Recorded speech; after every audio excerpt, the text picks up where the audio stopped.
Solving for X. Written by Melanie Jacobson. Narrated by Lorena Hoops. Audio copyright 2022. Part 2. Solving for X. Chapter 1. Abbie tried not to look in the window of Boardwalk Antiques when she passed it. She really did. Her cozy beach house was becoming cozier by the day, with all the treasures she stuffed into it. Abbie turned to shake her fist at the antique store window, and Jennifer, the proprietor behind it, her with her impeccable taste and her stories. But the second Abbie saw the window display, her fist froze in the middle of its fake angry shake. And it wasn't until she caught her reflection that she dropped it. She rushed to the window and leaned as closely as she could to peer at the toy soldiers inside. 4 vintage World War II Army privates in their olive green uniforms, each in a different pose as they prepared for the enemy. She straightened and shoved the door open, tinkling the bells over the door. She wished she could make it her personal sound effect to precede her everywhere she went. People would hear the cheerful ringing, and ta-da! Abbie would appear. "How did you know?" she asked Jennifer, the store owner, who glanced up in confusion. Abbie waited a beat for her to catch up. She had to do that often for people. It puzzled her. It's not like she wasn't speaking English. Jennifer blinked. "How did I know what?" "How did you know about the soldiers, the ones in the window? They weren't there yesterday." Jennifer shrugged. "I've had those young men for a few weeks. Today felt like the day to put them out." Abbie narrowed her eyes. "It's because you knew I would be walking by, isn't it?" Jennifer looked like she was trying not to laugh. That was another expression Abbie was really used to from people. "You realize that the whole point of a window display is to make people want to buy what they see inside it, yes?" "Yes," Abbie conceded. "But why does everything in your window have to be something I want to buy? Can't you put stuff in there that other people will want?" Jennifer leaned forward, her expression serious. "It's not my fault we're both blessed with amazing taste." "Wavelengths," Abbie grumbled. "Ours are the same," Jennifer agreed. Abbie eyed the soldiers, then the 5 beautiful clocks in the case behind Jennifer's head. The ormolu, she decided, that's which one she would tell time off of today. She had 4 hours until her big presentation, and she should go home and center herself so she would be ready to deliver it. But the soldiers. She had zero belief in coincidence. Therefore, they must have been meant for her to find. She made one last attempt to resist the universe. "Can I see them?" she asked. Maybe they would be good imitations, or even better, bad imitations, or in terrible condition. Except that Jennifer Day wouldn't let anything less than the best into her store. She could hardly wait to get the soldier's story. That was half the fun of buying things from Jennifer. Maybe more than half. "I'll get them from the window for you," Jennifer said. As she rounded the corner, another tinkle sounded and a tourist walked in. Abbie eyed his pressed khakis and red tie. No, not a tourist. This guy was on a corporate retreat, and he still didn't understand that the business casual dress code meant he could lose the noose. They saw his type almost every weekend. His precision haircut probably cost more than her sandals. With his dark blonde hair and light eyes, he'd be kind of hot if he didn't have the hard-set features of someone who had forgotten how to laugh. He glanced around the shop until he spotted Jennifer reaching into the window for the soldiers. "I'll take those, please," he said, striding over to her. He stopped and crossed his arms across his chest, watching her like he was her supervisor. Jennifer offered him a patient smile and turned back to the window to retrieve another soldier. "No," Abbie said. The guy didn't look her way, just watched with a raised eyebrow as Jennifer removed the last soldier. He acted like he already owned them. No, like he owned the whole store. "Excuse me," Abbie called louder, and her tone didn't match the polite words at all. He spared her a glance and she said, "No," again. His other eyebrow flew up. "Are you talking to me?" "Yes." "I have no idea what you're saying no to."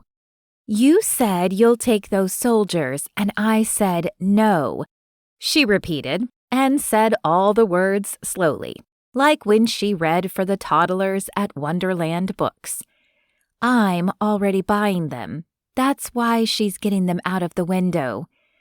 "Sorry about that," Jennifer said to the man. "You just missed these, but I keep a great collection of vintage toys. Feel free to wander around and see if anything else catches your eye." He frowned, his eyebrows now scrunched together in a squiggle. "No, thank you. I need those soldiers. No disrespect to your customer at the register, but I'd be glad to offer you more." Of course he could. Entitled corporate jackwad. Abbie limited herself to a patient, "You can't do that." "Of course I can," he said, following Jennifer back to the counter. "It's called business, and it's good business for her." Abbie had to acknowledge she might have earned his condescending tone by using her storytime voice on him. But it didn't change the fact that he was wrong, and Abbie held the trump card here. "False. I win. You don't need to wrap them up for me, Jennifer." But Jennifer was leaning on the counter, her chin in her hand, waiting to see what happened next. "Jennifer," the man said, his voice warm for the first time. Fake charm, Abbie noted. "I'm Holden, and I need these soldiers. What can I do to get them from you?" "Nothing," Abbie answered, "because she's already selling them to me. I told you, I win." The irritation crept back into his expression. "What does that even mean?" "You said it's good business for her to sell them to you for more, but in fact, it isn't. You're negotiating without all the facts." "The facts are simple. We both want the same item. That creates a scarcity, and now Jennifer has increased demand. We can and should expect the price to go up. It's simple economics." "Double?" he asked Jennifer. Abbie walked the 3 steps to cover the distance between herself and this Holden person, stopped and snapped her fingers in front of his face. He jerked his head back. "What are you doing?" "Grabbing your attention. People do it to me all the time. You're overlooking that you're a one-time sale, and I'm a valuable repeat customer. Jennifer makes way more bank on me over the long haul than she will off you, so it's smarter to keep me happy. I repeat, I win." A split second of shame at her snottiness flashed through her until he glanced down at his watch, annoyance written all over his face. Clear message, this is a waste of my time. You are a waste of my time. Abbie didn't feel in the least bad now, although Jennifer's mouth had fallen open. "Jennifer should decide what she wants to do," Holden said. Abbie smiled. Definitely let Jennifer decide. She could buy her soldiers and get out of here. 3 times the asking, Holden said, interrupting her thoughts. "You can't do that," Abbie yelped. "Regardless of who was here first or of why you need them, Do you really think you can peel enough bills from your money clip to get what you want? His gaze was cool, not angry, but controlled. He packed 1,000 watts of confidence into it, confidence that he would get his way because he always did. The truth rolled off of him like a stench, but it was the moment when his expression slid to a "spare me from unreasonable women" look that she lost it. She'd gotten that look far too many times from far too many uptight business executives who worried more about having their neckties straight and their Spartan apartments in immaculate order than in really living. Okay, she'd gotten that look far too many times from 3 specific uptight business executives, but they'd made her an expert in interpreting that expression, all over this Holden guy's face. He smoothed his tie and cleared his throat. I think I can get what I want with more money because it's common sense. It was the slight emphasis he put on the last 2 words that got her. That was a phrase she hated. Common sense. People flung it at her in conjunction with questions like, "Do you have any?" and "Where is yours?" He may as well have waved a red flag in her face. But he didn't. He just smoothed the red tie down one more time, and that did it. Abbie plucked a pair of scissors from the pen holder on Jennifer's counter, and he flinched. She studied him, allowing pity to show on her face. "Did I scare you?" "You've got to be kidding me. You think I'm scared of someone dressed like a cupcake?" "I'm not." Abbie started to argue before she looked down and realized that her solid white skirt, pink top, and yellow beret could, to certain practically minded people, make her look like a candle-topped cupcake. Abbie picked up the end of the red tie. She didn't move fast, but he froze as she cut right through the middle of it, severing the stupid little embroidered man on his horse from the rest. The only sound was Jennifer's gasp at the first snip. Abbie tucked the scissors back into the cup and watched him.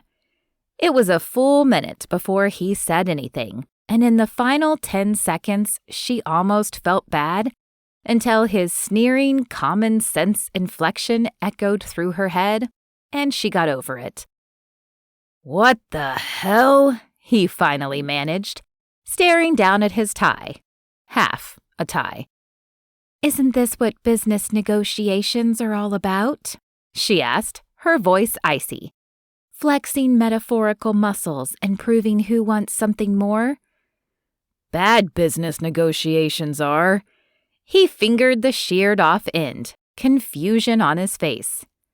"Are you a crazy person? You're a crazy person, right?" "No, I'm trying to save you from yourself. You're very entitled. Your money makes you think that way, but you can rise above it." She dug into her purse and pulled out 5 20s. "Here, you can go replace your tie, but you shouldn't. Seashell Beach isn't a tie kind of place. Buy yourself a shirt that no self-respecting guy would wear with a tie. Wear it. Try to bond with our little town. It's great." He grimaced as he whipped the remainder of his tie from around his neck. "I think it isn't great. It's the opposite of that. What is that? This town?" He seemed at a loss for words. "This town is a burr in your expensive dress socks, irritating you more the longer you deal with it," she offered. "Yes." "I'm good with words." The familiar satisfaction of finding the right word settled in her chest, an inner sunshine that faded the second she realized what she'd said. "That's only the right analogy for what you're thinking," she clarified. "It's the absolute wrong analogy for Seashell Beach. So what I'm saying is that your thinking is wrong, even if I can explain it well. Also, people who can't relax at the beach are deeply troubled." He looked at her again, this time his eyebrows perfectly straight, eyelids the tiniest bit lowered. Boredom. Fascinating how many moods he'd communicated with those brows inside of 10 minutes. They were well groomed, which Abbie couldn't decide if she wanted to respect or mock. But they still had a life of their own. It gave her an idea for a story. "Story," Jennifer finished, and Abbie realized she'd missed everything Jennifer had just said. Jennifer propped her chin back on her hand, her gaze expectant, like she was waiting for a show to start. "What?" Abbie and Holden said. Holden looked dumbfounded. Abbie must have missed something good. "I said I'll sell these for their marked price, but only to whoever tells me the best story about why you want them," Jennifer repeated. Abbie's story was unbeatable, and she relaxed, but Holden didn't look any more enlightened. Jennifer smiled at him. "I don't sell anything in here that doesn't have some story about its origins, something that makes its history come alive. These soldiers have a great little story, so it seems only fair to sell it to whoever tells the best story to win them." The cuckoo clock behind her emitted a series of clicks and chirps. "It's 11. I'm going to take an early lunch. Why don't you both come back in an hour? I'll hear your stories out, and we'll figure out who gets the soldiers." Abbie nodded and bounced one of her corkscrew curls right over her eyes. She shoved it out of the way and grinned at Holden. "See you in an hour, but it would probably be more efficient for you to get on with the rest of your day, because you can't beat my story. And you definitely seem like one of those guys who loves efficiency, so that's a total win for you." "Why are you saying efficiency like it's a bad word?" he asked, but he held up his hand as soon as he said it. "No, forget I asked. I'll be back in an hour," he told Jennifer. Without another glance at Abbie, he left, his quick, determined stride all wrong for walking down a street a stone's throw from the ocean. Chapter 2. Holden barreled down the sidewalk for several yards before he noticed the attention his pace was attracting. He slowed down, and the stairs drifted away, back toward the ocean dotted with boat sails. He knew he was supposed to look out at those boat sails and feel peaceful or something, or wish he were on them.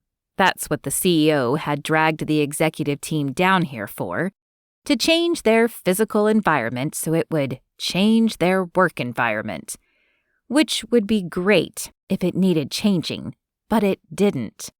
They were in the middle of a new phone launch, and the goal was Apple omniscience, to be everywhere and to dominate the news cycles like the whisper of a new iPhone release did.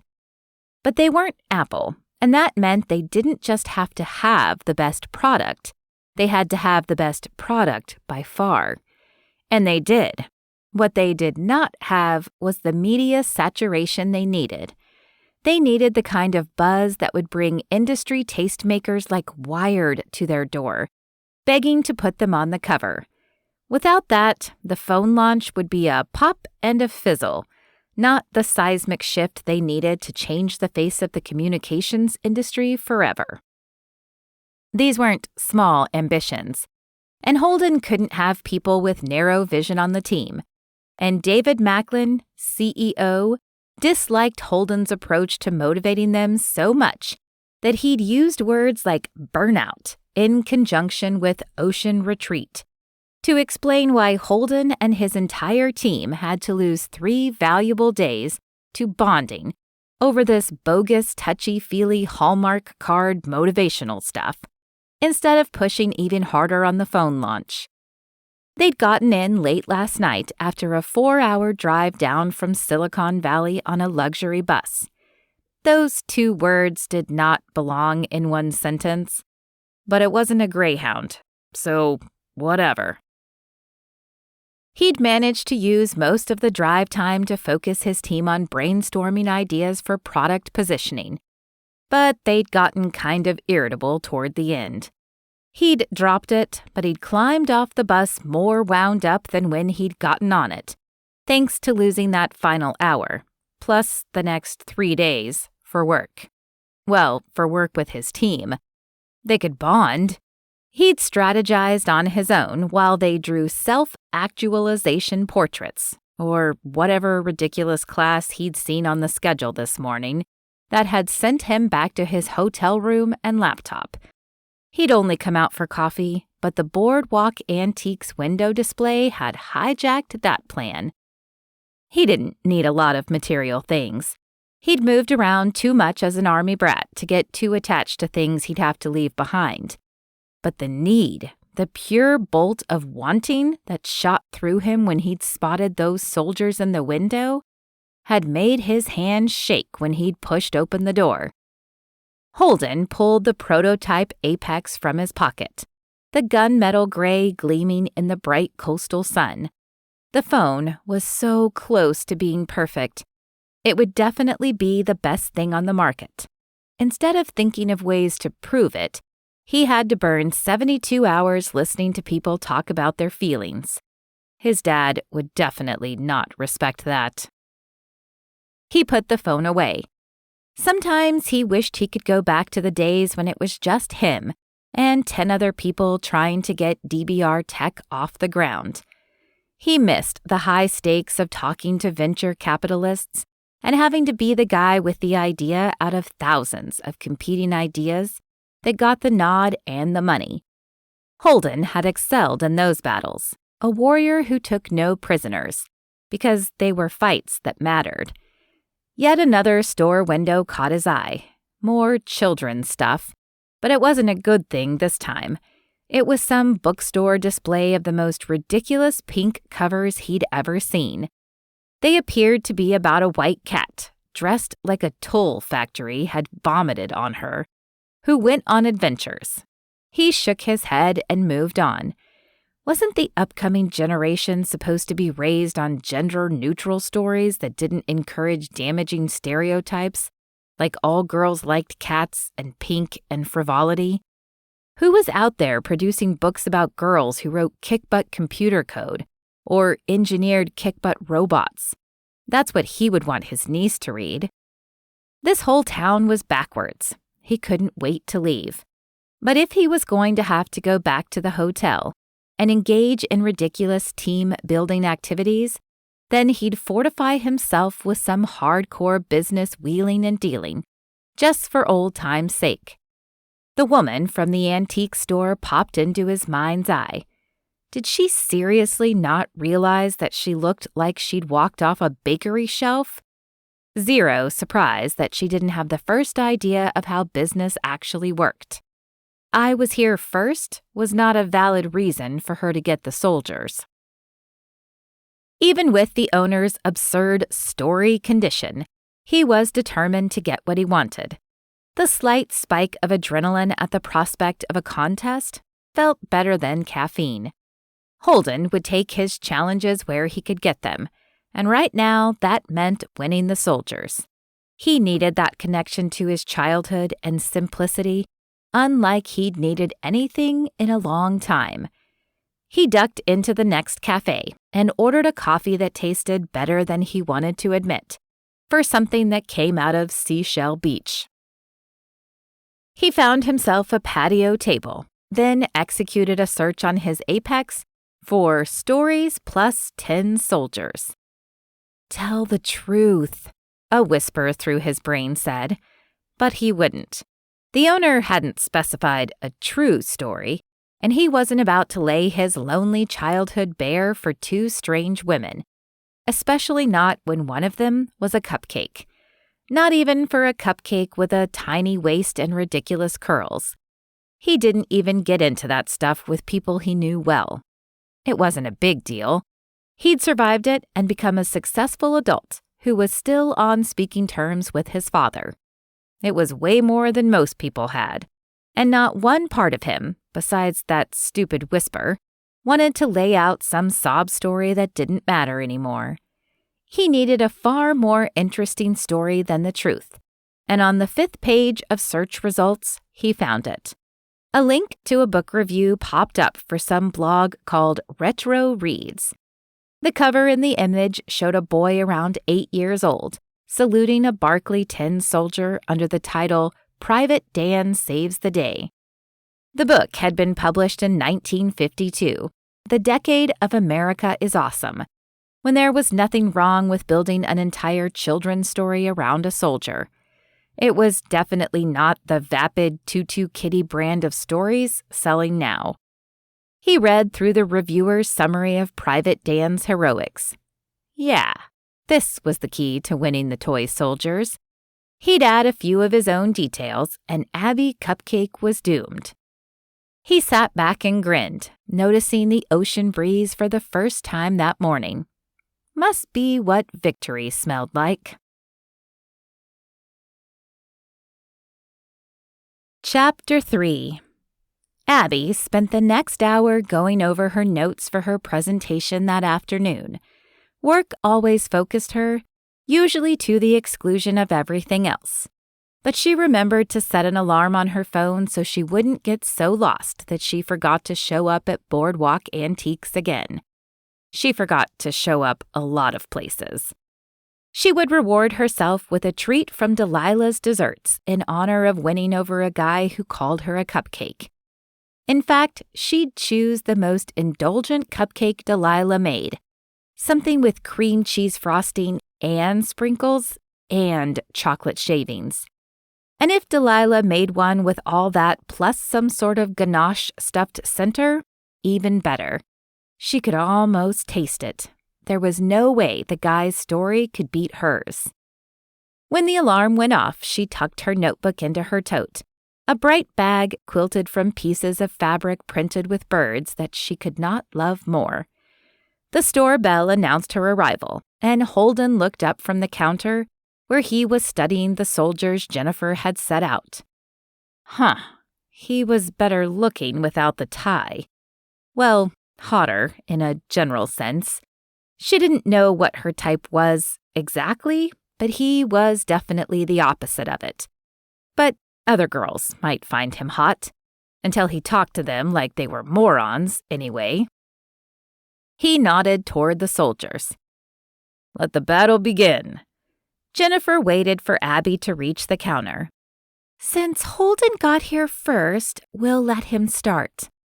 Holden picked up the soldier, standing at attention with his rifle by his side.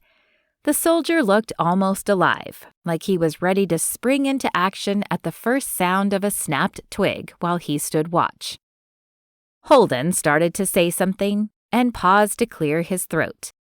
The sound her dad made whenever he was trying to talk, but feeling sentimental. When I was little, maybe 7 or 8, I went to spend the summer on my grandfather's farm.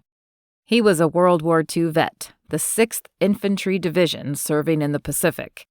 My grandmother was really proud of his service, and she thought her only grandson should know about the kind of man his grandfather was, even though Granddad never talked about what he did. But she decorated the room I always stayed in with an army theme that she thought would be perfect for a little boy. My favorite part was the toys. It was the coolest collection ever, and I got to play with all of it. A bookshelf full of bombers and tanks, and toy soldiers. A whole set of them, just like these guys. She'd sewed the blanket on my bed to look like the terrain of the Pacific Theater so I could reenact battles on it. He picked up the soldier standing at attention. I never really liked this one when I was little, because he looked like he wasn't doing anything, just standing there for boring guard duty. But then one night my grandmother came running in from the barn, her face all white. You read that in books, you know, that someone's face goes white, but you don't realize how scary it is until you see it with your own eyes. What happened? Jennifer said. Her voice was library quiet, like she didn't want to derail the story. Abbie couldn't wait to hear either, but she bet their reasons were very, very different. There was a bad summer storm that night, massive thunder and everything. They'd been in the barn doing an evening milking, and a cow got all skittish in a thunderclap and kicked Granddad in the head. He was conscious, but barely, and my grandma had gotten him into the cab of their truck. She wanted to take me with them, but it was raining pretty hard, and she couldn't put me in the truck bed in that kind of weather. She told me I would be safe in the house. The storm had knocked out the electricity and the phones, but she promised she would figure out how to send someone over to stay with me, or she would come get me and take me back to the hospital the first second she could. The rhythm of Abbie's heart changed, skipping a beat, then pounding faster to make up for it. Unbelievable. Holden set the soldier down and brushed the top of its head. The gesture was so tender, and a strangled sound escaped Abbie, even though she tried to stop it. Holden smiled at her. It was a hard night. Grandma left me with their emergency electric lantern, but it made too many shadows downstairs, so I went up to my room to wait. The soldiers were on the floor because I'd been playing with them, and when I sat down to pick them up, I just had this thought about how good soldiers march on no matter what. I tried to make them win the battle I'd been staging earlier, but suddenly it seemed stupid to play about life and death, when those might be the real stakes for my grandpa. It's funny how something inside you understands that, even when you're a kid. This time it was Jennifer who made a sound, a soft, sympathetic sound. Abbie didn't think Jennifer realized she'd even done it, but the slight upturn in Holden's mouth showed that he'd heard, and he knew that his story was getting to her. What a punk. Instead of playing war, I picked this guy up, and suddenly his job seemed so important. To watch over everyone, to be alert and ready. It made me want to be a good soldier too, so I put him in my shirt pocket and imagined what he would order me to do. I went downstairs and cleaned the kitchen, and the shadows weren't so scary since I had this guy watching over me. I straightened every single thing I could find, and even got brave enough to go out on the porch and sweep off the mud Grandma tracked in when she'd rushed from the barn. She loved her house to be clean, and I could be the soldier to get it there. He gave a tiny salute to the guard soldier on the counter. He got me through that night. My uncle drove over late from the next county to get me, and in the morning we found out everything was going to be okay. But seeing these guys in your window, all I could think about was how good it would feel to have them in my office, keeping an eye on things for me. His smile invited them to laugh at him. Jennifer did, hers soft and appreciative. Abbie laughed too. It was not appreciative. But Holden and Jennifer didn't seem to notice. He was too busy watching Jennifer wipe a single happy tear from her cheek. Abbie was going to kill him. "Thanks for sharing that," Jennifer told him. "Stories matter. Are you ready to tell yours, Abbie?" Abbie didn't answer. Instead, she dug into her tote and pulled out a checkbook. "What's that for?" Holden asked, like she'd pulled out a parrot. "I gave you all my cash, but Jennifer knows I'm good for the check." "You can't buy it until Jennifer chooses the best story." "Holden, is it?" Abbie asked, looking him dead in the eye. He nodded. "I could tell the worst story in the world right now, and these would still end up with me. You want to know why?" "Definitely." "Me too," Jennifer said, her tone confused. "That was a great story." "Sure it was, if you don't know that Holden here is a lying liar." "Excuse me?" he said, his face darkening like one of the storm clouds he'd conjured with his words. "My grandmother Judith wrote Private Dan Saves the Day in 1952. She used to make up bedtime stories for my Uncle Dan about soldiers exactly like this that he kept in his room." Color darkened the top of Holden's cheekbones, and she grinned. She really hoped that was humiliation. She turned to Jennifer. It was her first book and a huge children's bestseller in 1952. It even got turned into a comic book series for a while. It was about a boy whose father gets injured on their farm, and so his brother has to drive him to the hospital and leaves little Billy, not little Holden, behind to keep an eye on the house. "But really, Private Dan here," she said, patting the soldier like Holden had. keeps an eye on little Billy through the scary night, helping him do brave things until morning comes and Billy finds out that all was well. Other than that, his details were pretty good. She smirked at him and almost felt badly about it. She wasn't really a smirker, but never had someone deserved it like this guy did. You should have stuck with a widowed father. Just seemed over the top sentimental, he said, his voice flat. Jennifer sighed and named the total with tax for Abbie, before fixing Holden with a measuring stare. The true stories are always the best ones. The red on his cheeks deepened, and Abbie relented. I happen to love that story. It's the main reason I do what I do. I just grew up kind of in love with the idea that stories can give kids courage in rough situations. And even though I've read and heard that one 1,000 times, you did a pretty decent job with it. Did you read it when you were a kid, too? I read a summary on a blog. Good win, he said. Enjoy it. He nodded to them both and walked out. They watched the door closed behind him, the tinkle extra loud. Sorry, Abbie said. You were kind of loving that, I could tell. Would it make you feel better if I brought in a first edition of the real story for you? I'd love to see it. Jennifer finished tucking the last soldier into a gift box and tied it off with twine. I'm glad they're going to you. It's almost like you're getting a piece of your family history back. Abbie didn't want to ruin Jennifer's happiness for her by telling her that at least half of the sweetness of owning the soldiers was the satisfaction of beating Holden the jerk to get them. But she didn't feel too guilty. The soldiers in her tote would be proud of her for winning the fight fairly. She hugged the purse tighter to her side and left the store with a wave to Jennifer, followed by a fist pump when she was out of sight. She had a couple of hours to figure out where these could go in her little house before she had to head out again and change the world. Or at least a couple of lives. Okay, minds. She'd settle for changing a couple of minds at the retreat this afternoon. Chapter 4. Holden headed back down the boardwalk again, his hands in his pockets, deep in thought. He looked like the dozens of other people out for a casual stroll, enjoying the boats in full sail out on the water. His colleagues were probably drawing metaphors from them about smooth sailing or sailing through life.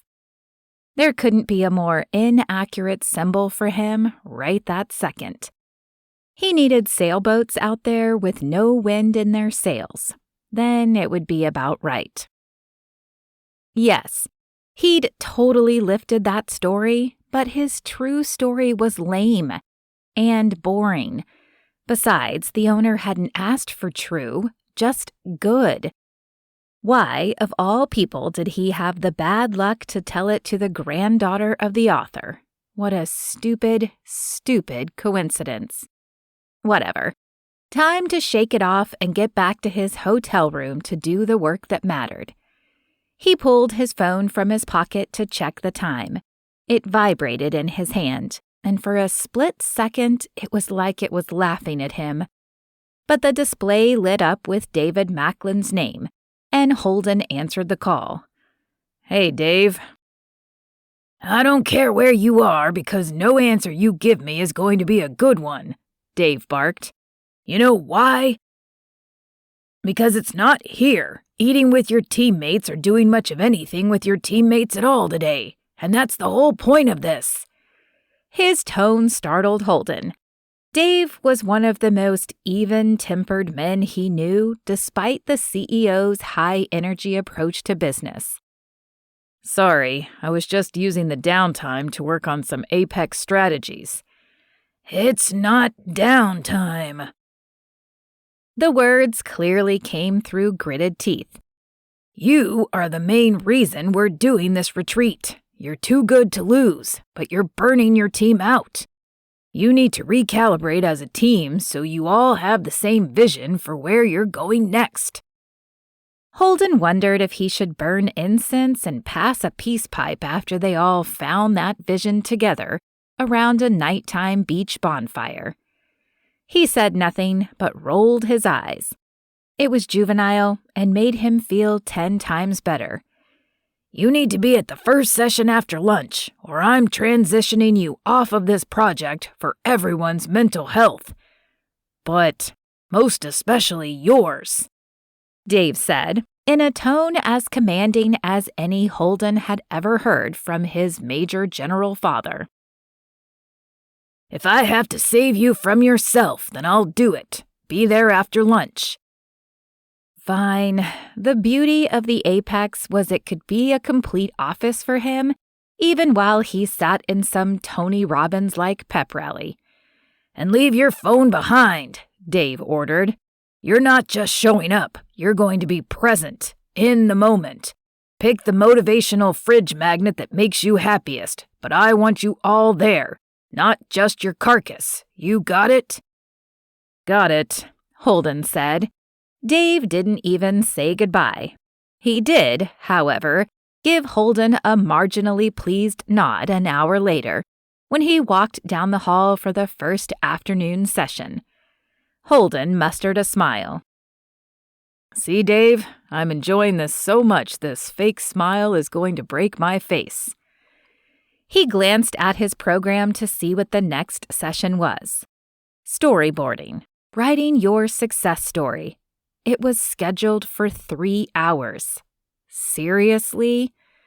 Dave passed him on the way to the snack table. Good to see you, Holden. Appreciate the effort with your wardrobe, too. Holden glanced down to his open shirt collar. He'd been forced to ditch his Ralph Lauren tie in a Boardwalk garbage can. He glanced around at his colleagues. Everyone was in knits and shorts. He felt over and underdressed at the same time, which was unsettling. Still, he'd probably get Dave further off of his back if he dressed down more for tomorrow, assuming he could find a shirt without surfboards or hibiscus flowers in this place. Man, he hated this town. There were still 10 minutes to go before the session started, so he wandered after Dave and snagged a chocolate chip cookie off one of the snack platters. It was still warm, and when he bit into it, it tasted purely homemade. That took him right back to his childhood, before his mom got sick.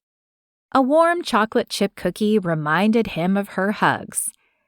He followed his group into the session room, feeling like he needed to give Seashell Beach, or at least the Mariposa Hotel, some major points back for the cookie. He popped the last bite into his mouth and scanned the room for a seat. That's when he spotted the presenter readying a series of easels and oversized paper pads. It was her, the cupcake. He stopped dead, and the hotel staffer behind him crashed into him.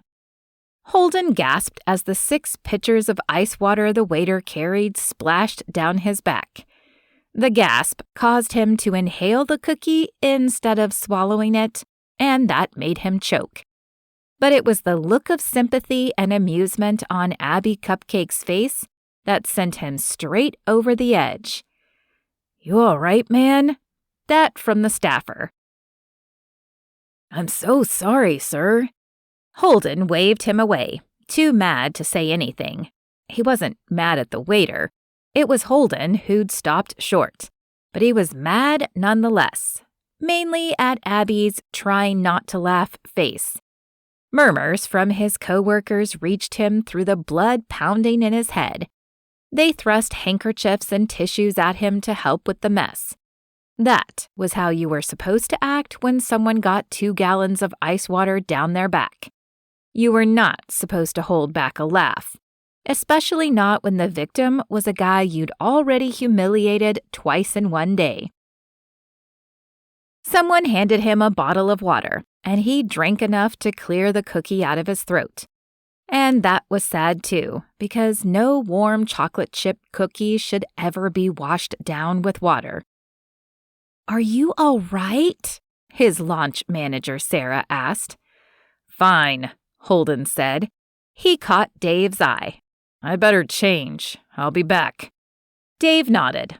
Holden managed a tight smile at the hotel employee who'd soaked him and walked casually back toward his room when every cell in him wanted to stomp away.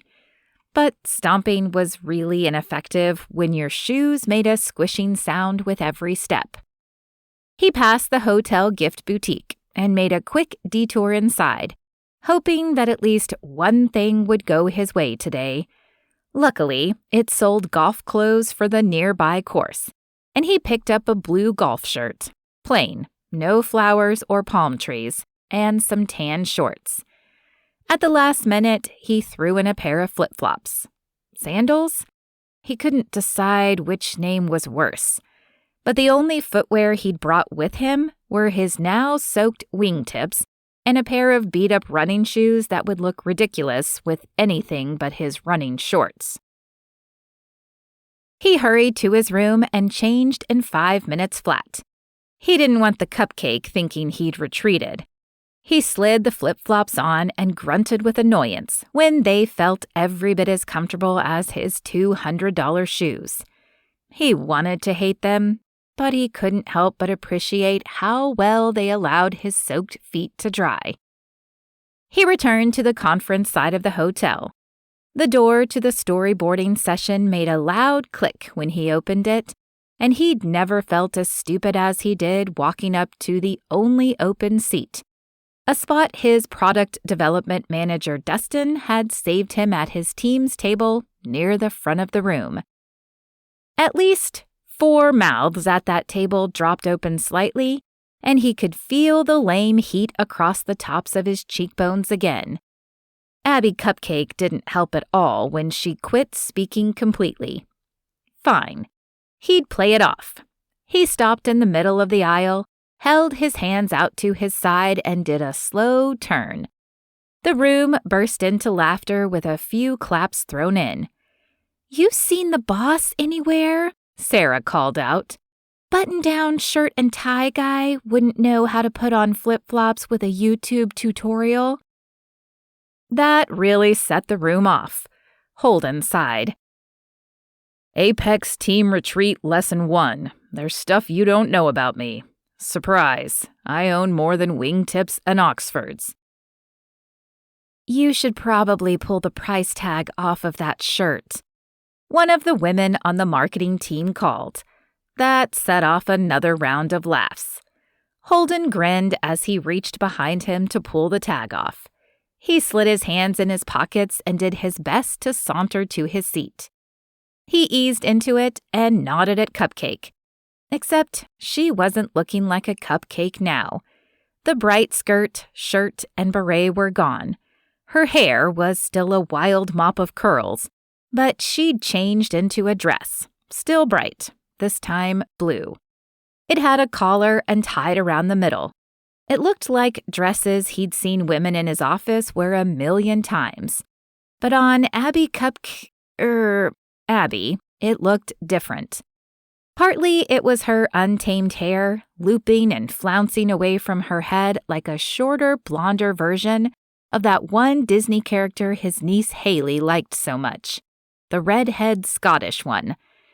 The women in the office all had well-behaved hair, but mostly it was the revelation that the cupcake had an incredible body her poofy skirt this morning hadn't even hinted at. Wow. He tore his eyes from her and surveyed the rest of the display she'd put up, so she wouldn't catch him staring. He'd missed her introduction, but her visual aids filled in all the blanks. Each easel now had a book poster on it, covers that looked all too familiar, all with the author name Abbie Lake under the title. There, dead center, sat the cover he'd spotted in the bookstore window earlier, showing a cat in an absurdist rendering of a tutu. It was a tutu on crack and mushrooms. Haley would probably love it.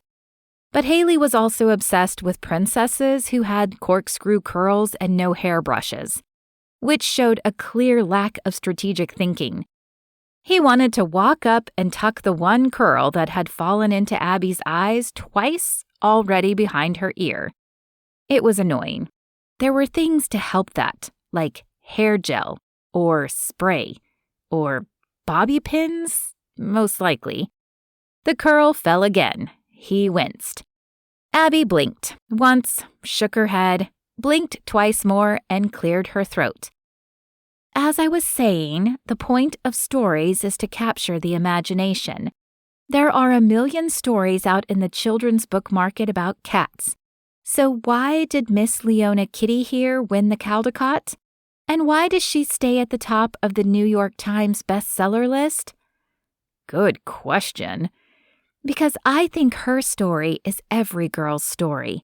And my job here today is to help you understand the very important stories that you need to tell. So the apex is literally the top of every list, too. Stories. Great, because that had worked out so well for him today so far. Chapter 5. Holden the suit had been interesting to look at once. Maybe twice in a summing you up as an artist kind of way. Holden in a shirt as blue as his eyes with ridiculously hot legs shown off by his shorts. Too neatly pressed, but points for not being chinos. Was the phrase ridiculously hot came to mind. Again, it wasn't until he'd grimaced at her that Abbie even realized she'd been staring. But she snapped right out of it and got back on track, which she was proud of. It was hard to think in here because the whole place had smelled like chocolate chip cookies the second Holden had opened the door. It was only the aroma from the snacks still out in the hall, but for a split second she'd thought it was him. Someone should make a cologne that smelled like that. It would enslave all women forever. She'd suspected he might be here, but she was sorry to be right. She taught these seminars about 6 times a year, and only for the companies whose vision she really believed in. She couldn't teach people to be passionate about something if they had no vision. But if theirs had merely grown fuzzy, or if they were having too many visions at once, she helped them focus. And in every case, the power of storytelling worked. Words mattered that much. Those results had corporate event managers begging her to come in and teach her process. But she was choosy. Interesting that Holden worked for DBR Tech. It stood for Dream Big Revolution Technologies, something she could totally get behind. She wouldn't have guessed such an uptight guy would work in such a free-wheeling corporate climate. Every story is about a quest, she said, picking up where she left off before he appeared. Someone wants something, and they get it or they don't. That's what a story boils down to. The goal here today is for everyone to have clarity around DBR Tech's quest. Then we work backwards to figure out how each of you, as a character in this story, moves the narrative along. She pointed to the cover for Miss Leona Dances Flamenco. I already told you the secret that every aspiring writer is dying to know. The key to writing a smash hit is telling a story that everyone recognizes as their own. They become so sucked into it that every part of them is yearning for your main character to succeed. So your goal is no less than that, people. You need to write the narrative that will make the whole world pull for DBR Tech. Let's look to my friend Miss Leona for lessons. She pulled off the cover and revealed the first page of the story, taking the group through Miss Leona's adventure, hiding a grin at the halfway point when she saw the magic begin. It was always the same. When she first started telling her favorite kitty's story, she got, at best, some polite, indulgent smiles. How cute, a children's story. Generally, she got what Holden was giving her, a glazed-over look, like she was robbing him of his time. But right around the time the bold Miss Leona gets herself trapped in the pet store overnight, the first look of concern would appear. That was the moment she knew she had them. They were invested in Miss Leona's success, just like millions of little girls around the country. By the end of the story, every face in the room would be grinning at her. And when she looked up from reading the final page, they were, all but one face. Holden sat with his arms crossed, his stupid eyebrow up. Super easy to read, again. It stated as loudly as a yell, "I'm not impressed." Actually, based on the boredom etched into every line of his face, his eyebrow was probably saying something way ruder. No one had ever failed to fall under Miss Leona's spell before. "You love the unpredictable," she reminded herself, and she smiled. Challenge accepted. She'd get him. He was doomed. Miss Leona wanted to dance flamenco with Joaquin Cortez more than anything. She summarized for the group. "Who wouldn't?" a woman called. "He's dead sexy." "Focus," Abbie said with a grin. "How did Miss Leona make it happen?" The group called out answers for a while, and she nodded, validating their participation. "She worked hard." "She persisted." She thought outside the box. Yes, and yes, but they weren't all the way there yet. A guy with a name tag reading David spoke, his voice quieter than the others, but somehow cutting through their answers. "She got everyone she met up with to invest in her goal." Yes. 1,000,000 awesome points to you, David. And how did she do that, Holden? She wouldn't have called him out if it weren't for the look on his face. It irritated her the same way out-of-towners did when they descended on the beach and cranked their music from their portable iPod docks, forcing everyone within a 50-yard radius to listen whether they wanted to or not. She didn't like being subjected to his mood. "I'm guessing she made them a part of her story."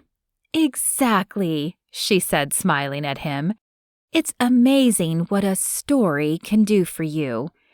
The dull red flush appeared on his cheekbones again. Every time that happened, it made his eyes look bluer. But that's not what sent a tingle of satisfaction dancing down her spine. Nope, that was purely about putting him back in his place, like he was trying so hard to do to her. We need to define the story goal here. What is the plan? She moved to another easel, scribbling answers as fast as people called them out, grouping similar answers together, dividing them into the measurable and the intangibles. She'd run this workshop so many times that it was second nature to her, but she loved the satisfaction of seeing the surprise on their faces as they saw their answers take a clear shape in front of them. That didn't get old. She'd formed a tree out of words, the trunk made up of the core principles she could hear coming out of the group, the branches made up of the products DBR Tech made, and then, lastly, she drew a single plump red fruit hanging from one of the branches. She pointed to it, a sharp tap of her marker. "This is the prize, ladies and gentlemen. What is it that every other part of this tree is working to produce?" "The apex," one of them called out. "Everything is about the apex right now." Abbie shook her head and tapped one of the larger branches extending from the trunk. "No, this one is the apex. What is the fruit?" "World domination," David said, and everyone laughed. But he wasn't joking. "Better," she said. "Almost there, in fact. But that doesn't feel exactly right. Who else?" A long silence fell, and the only sound was the soft rustle of fabric as people shifted in their seats. That didn't bother Abbie. The silence would produce the answer. It always did. Holden spoke. "Not world domination. Changing the world." Abbie closed her eyes for a moment to consider this, to see if it resonated. It did, and she sighed. Of course it would have to come from Holden. She opened her eyes and nodded. Yes, that's the one that feels right. The goal is to change the world.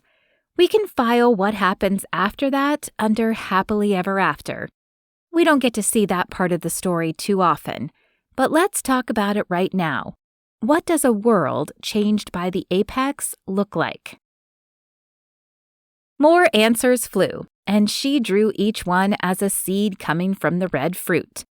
Holden's table especially poured on the answers. The apex and its planned partner tablet, the Pinnacle, would gain market share with users, and DBR Tech would be able to get it, free of charge, into the hands of people who could use it most. Nonprofit organizations, urban schools with punishing budget deficits, community centers.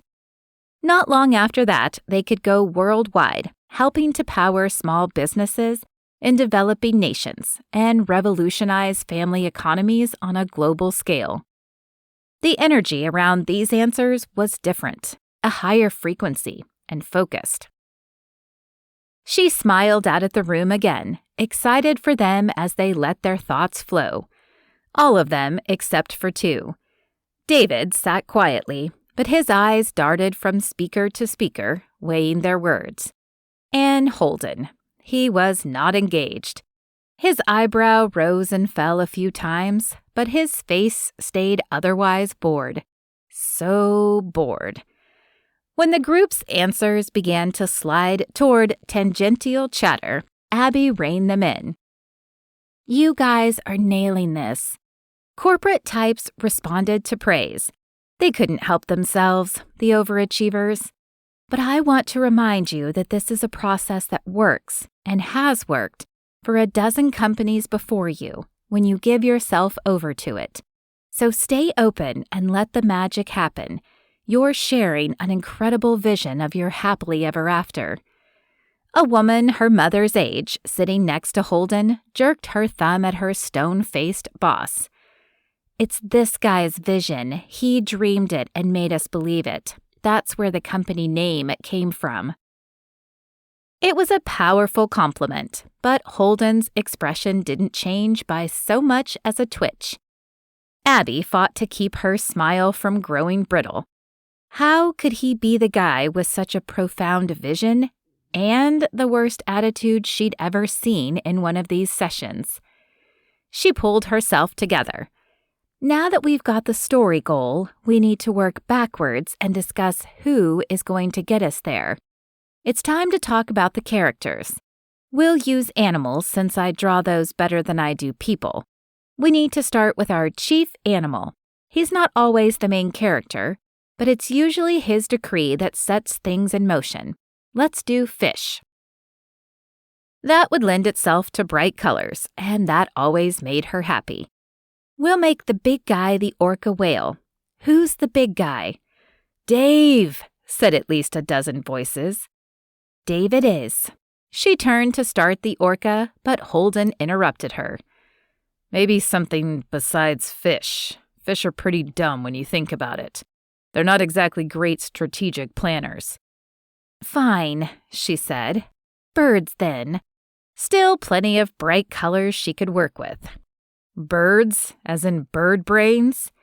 No, she said, and if Holden had known her at all, he would have recognized that the drawn-out sound of that word meant trouble was brewing for him. More like hawks and eagles. But that's so predatory, he said, his voice calm.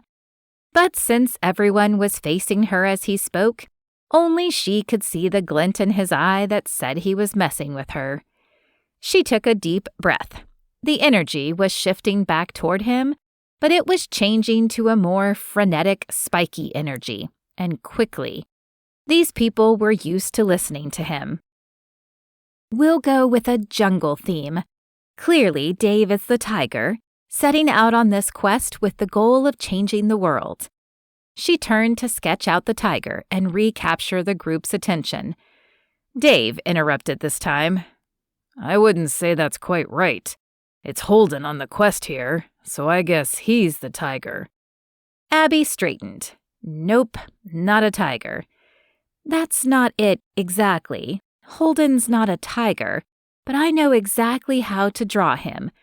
She whipped back around to the drawing pad and sketched out an ape, a giant gray ape with a sour mouth. She heard the good-natured jokes they threw Holden's way, but it wasn't until she added the wildly exaggerated eyebrows onto her ape and stepped back that the picture drew full-blown laughter. "How did you do that?" a middle-aged woman asked through her laughter. "It looks exactly like a gorilla, but exactly like Holden at the same time." Even Dave was grinning. Holden, not so much. He wore the same sour expression as the gorilla, but when one of his co-workers pointed from his mouth to the gorilla's mouth and burst into laughter again, Holden forced his into a smile.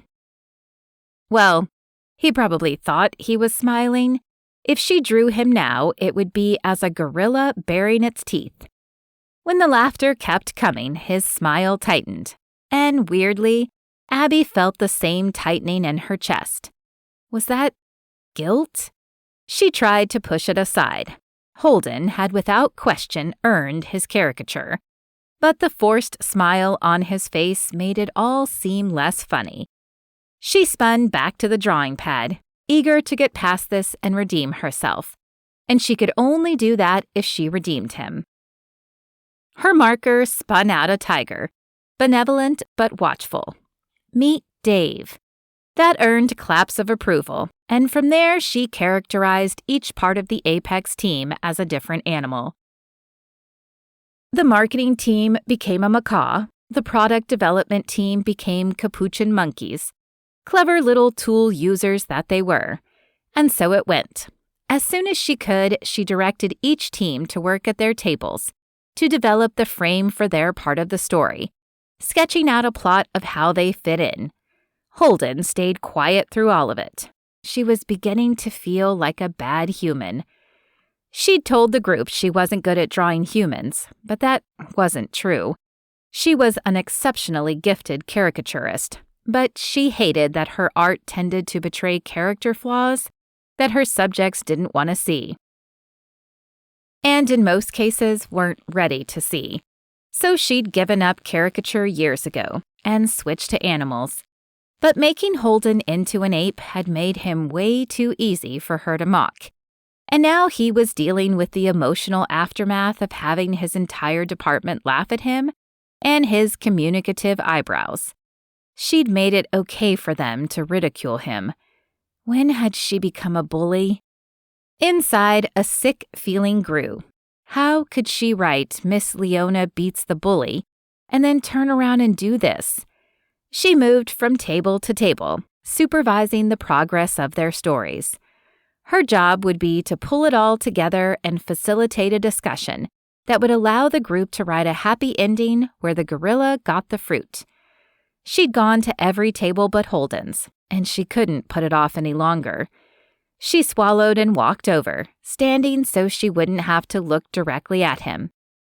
"How's your story coming?" she asked the table. She expected them to defer to him, but he said nothing. So a woman named Sarah explained the narrative they had come up with. They'd decided that Holden would be trying to shuttle a human child, a la Tarzan, through the jungle to get the baby to the fruit tree that would provide all the nutrients the human would need to grow big and strong, just like his new ape family. It just kind of made sense for the story since the goal is to give people everywhere this technology as a lifeline to the outside world, the woman said. The rest of the group voiced their agreement, but Holden fidgeted as the story continued. When the gorilla fought off attackers and rescued a baby capuchin, he crossed and recrossed his legs 3 times. By the time the ape banished a giant anaconda, apparently apple ink, Holden rose and excused himself with a mumbled apology. The rest of the group was wrapped up in the story, trying to decide what the climax would be, so no one said anything about his disappearance. But Abbie's chest tightened even more. She too excused herself to no one in particular and slipped out to the hallway, wondering where to even look for Holden or what to say when she found him. She didn't get a chance to figure it out because he was standing right there, picking up another chocolate chip cookie from the snack table. Once again, Abbie decided that the combination of Holden and that cookie scent was, at a minimum, intoxicating. When he fixed her with his blue eyes, she upgraded that to lethal, until she remembered what a pain he'd been until the ape thing. She still owed him an apology, but there was zero danger she'd be falling under any Holden/cookie spell. "You okay?" she asked.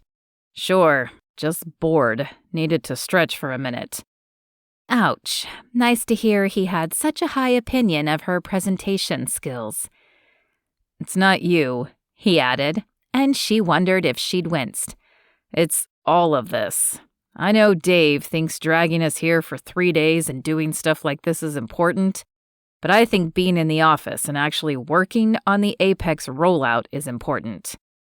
He made stuff like this sound like a dirty phrase.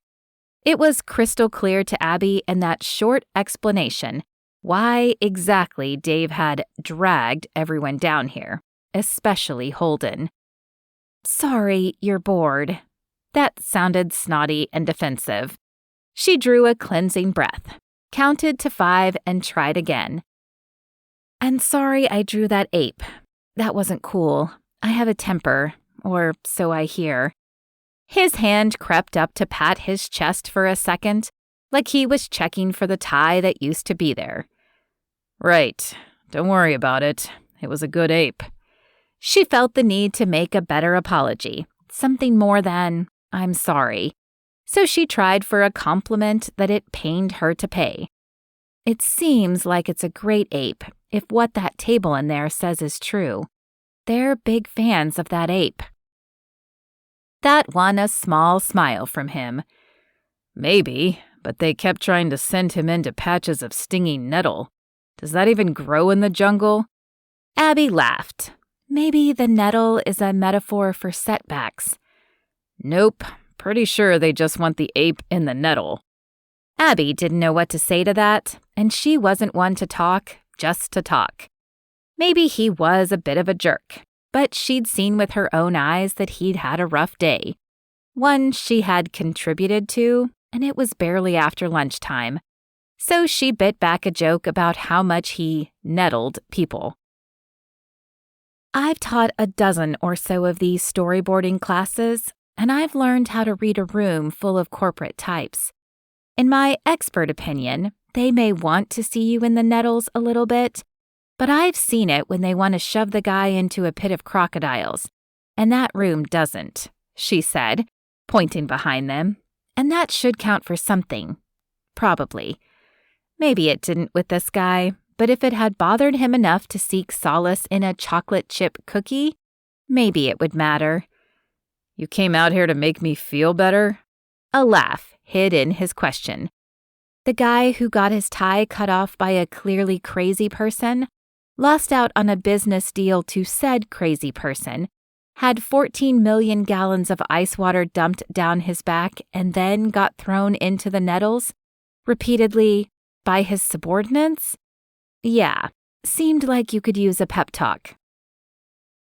And before she could stop herself, why could she never stop herself? She leaned over and swatted him on the butt. He jumped about a foot, and she grinned at him. "Go team!" That's what the sports guys did, right? Oh, please let her have gotten that right. Holden opened his mouth. He closed it. He opened it again. He closed it again. He opened it a third time and said, "Yay?" And Abbie burst into laughter. "Well done. Now go get yourself out of the nettles." Holden slid his hands in his pockets and walked past her, which stretched his shorts across his backside. It kinda made Abbie wish she'd taken the full split second to appreciate the smack more when she did it. He stopped and turned, and she hoped she'd looked up quickly enough. You have not been the same person in the 3 times I've run into you now," he said. Should I be? That doesn't sound fun. But you've been 3 totally different people. I kind of want to know which one is really you. All of them. Most people are a lot of things. People play different roles. Yeah, sure. But before lunch, you were like a cross between my stepmom's little Maltese and my loony Aunt Heidi. Then after lunch, you were like the guy on To Catch a Predator, except that I'm not a perv. And now you're like Sheryl Sandberg crossed with Beatrix Potter. Why did he sound so puzzled by that? Although, to be fair, he wouldn't be the first person she'd confused just by existing. She shrugged. There's nothing wrong with being any of those things. Nope, but there's nothing common about being all of those things between lunch and dinner. If you say so. I can't wait to see who you are next. She couldn't tell if he was setting her up for a mean joke about multiple personality disorder, or if he was genuinely curious.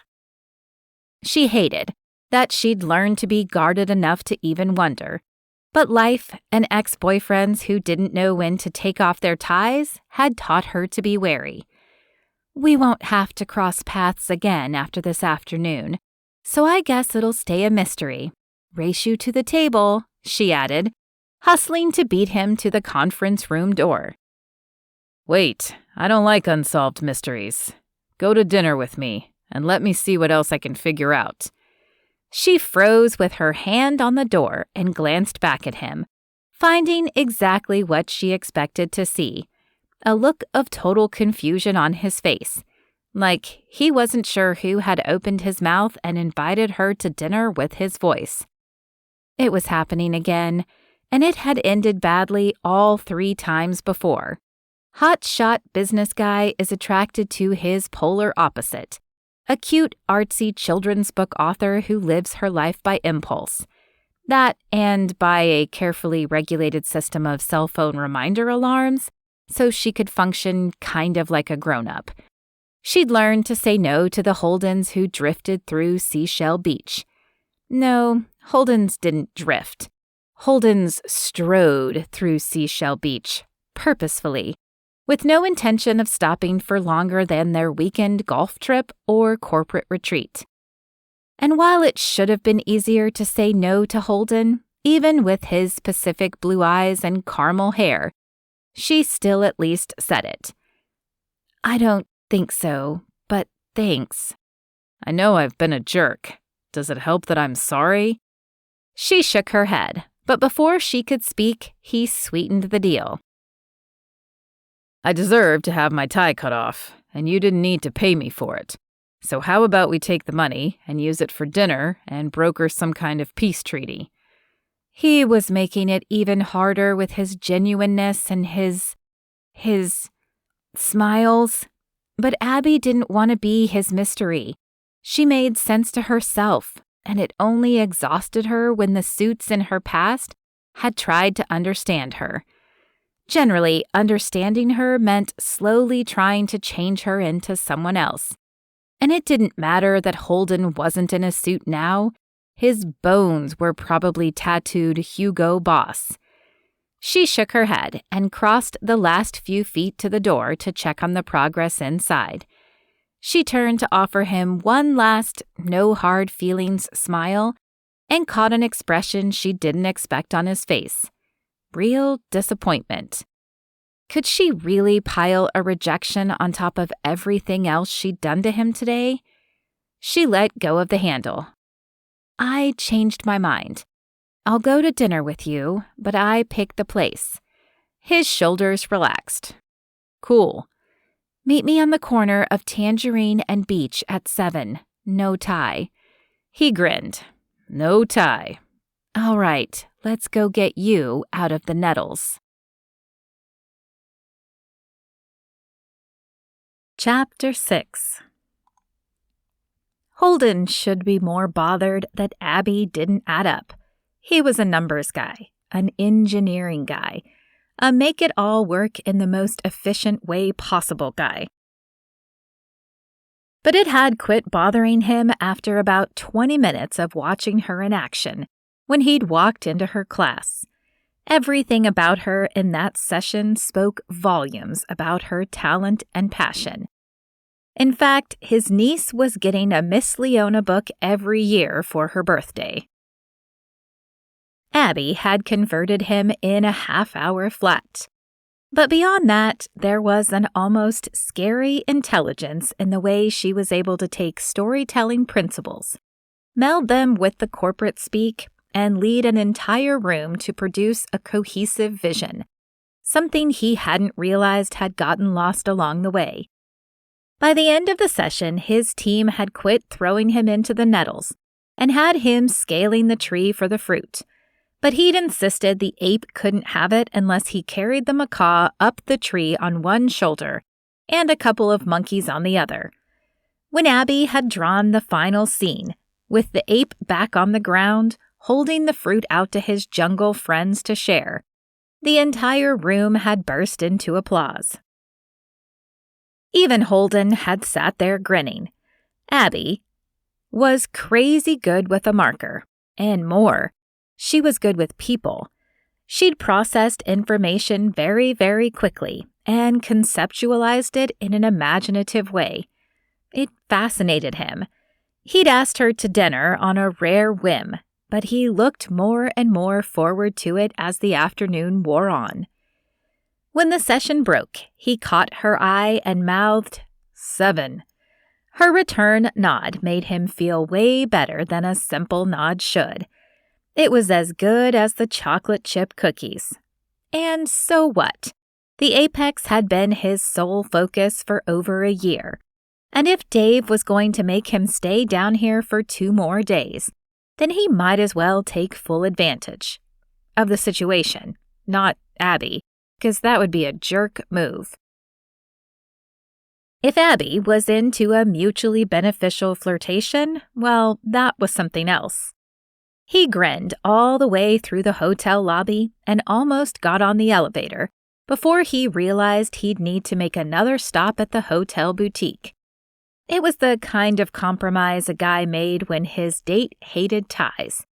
And as he lifted a black linen shirt off the rack and enjoyed the sensation of an unstarched shirt, he thought maybe she had a point.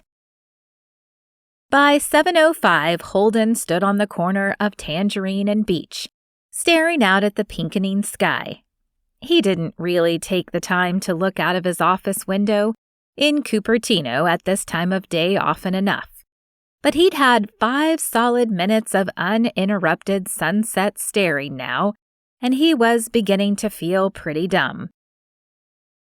By 7:08, he was too distracted by his watch to appreciate the sunset anymore. Had Abbie forgotten? Changed her mind? By 7:12, he was halfway down the block back toward the hotel when he heard a bicycle bell and his name being shouted. He turned to see Abbie on a beach cruiser, the retro-looking bikes people rode up and down the coast highway. She was a fuchsia blur as she coasted to a stop next to him, already in the middle of a sentence. "Sorry, I forgot to set my alarm. Well, no, I set it to remind me to eat. But then I left my phone in my bike basket when I went down to the tide pools. Low tide is awesome. It's at 5 tomorrow. Ish. 5-ish. I believe in ish, you know? I'm late way less often when we're dealing with ish time. Anyway, there was this amazing little hermit crab who was fighting this way bigger hermit crab, and it seemed like it went on forever, and I was like, I could watch this all night. And then this voice that pipes up every now and then to save me was like, nope, you're meeting Holden. And I ran back to my bike and saw that it was already 7, so I pedaled like crazy, which is not really what beach cruisers are built for. It's hard work making a bike that heavy move that fast. I think I'm going to have He-Man calf muscles by tomorrow. She climbed off her bike as she babbled and leaned it against her while she smiled up at him. Anyway, I was wondering if, on account of the exceptional effort I put into turning this station wagon into a drag racer, she patted the bike, We could maybe pretend we were supposed to be ish time all along, and I'm not really being incredibly rude right now by showing up. She squinted at her phone display. Let's not talk about how late. He could only laugh. Her mad dash had flung her curls in a million directions, and those on top of the bright sundress she'd put on and her exertion-flushed cheeks did him in. Yeah, we're on ish time, so what's the plan? Her eyes shone. It's a surprise. Let's go up Tangerine. I'll park my bike, and then I'll lead you to food. When her bike was handled and she joined him on the sidewalk, his stomach grumbled and he winced. I'm really gifted in nonverbal communication cues, she said. Your stomach just asked if food is soon, and the answer is yes. She stopped in front of a bakery and pushed the door open, releasing the scent of butter and warm sugar. Welcome to Delilah's Desserts. This is dinner? He asked, and when she grinned at his raised eyebrow, he dropped it again. You don't seem like the dessert first kind of guy. You probably eat your vegetables first at every meal. Why does it sound like you accused me of cheating on my taxes? I do eat them first, so do a lot of people. You're right. The entire population of boring USA eats their veggies first. You probably even like them. You're very judgmental, he said, smiling in spite of himself. Yes, I like vegetables. Say veggies. I just did. No, you said vegetables. Say veggies. He sighed. Veggies. He felt stupid. Good job. She patted his arm. Using a cutesy name for serious food is a positive sign that you might be able to handle dessert first. I could honestly eat anything right now. He followed her into the store, where the warmth was a nice contrast to the cool breeze sweeping up Tangerine Street. What are we having? He was looking down at her, or he would have seen the answer. Cupcakes, of course, she said. He looked at the case and laughed. It was full of all kinds of color sugar crystals. Elaborate swirls lined up in tempting rows behind the glass.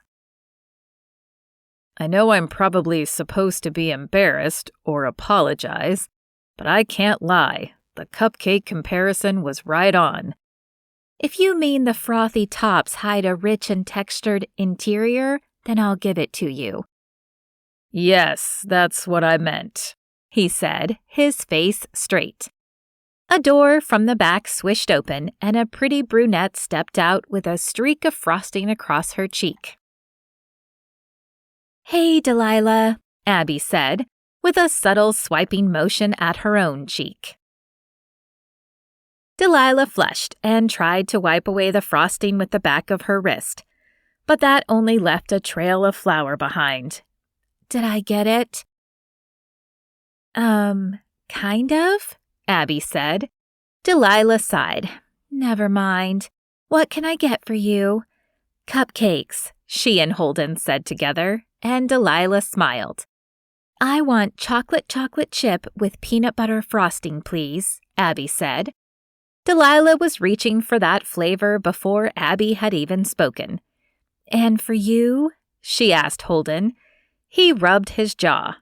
I'm going to need whichever cupcake has the swirliest frosting on top of the most richly textured flavors you've got.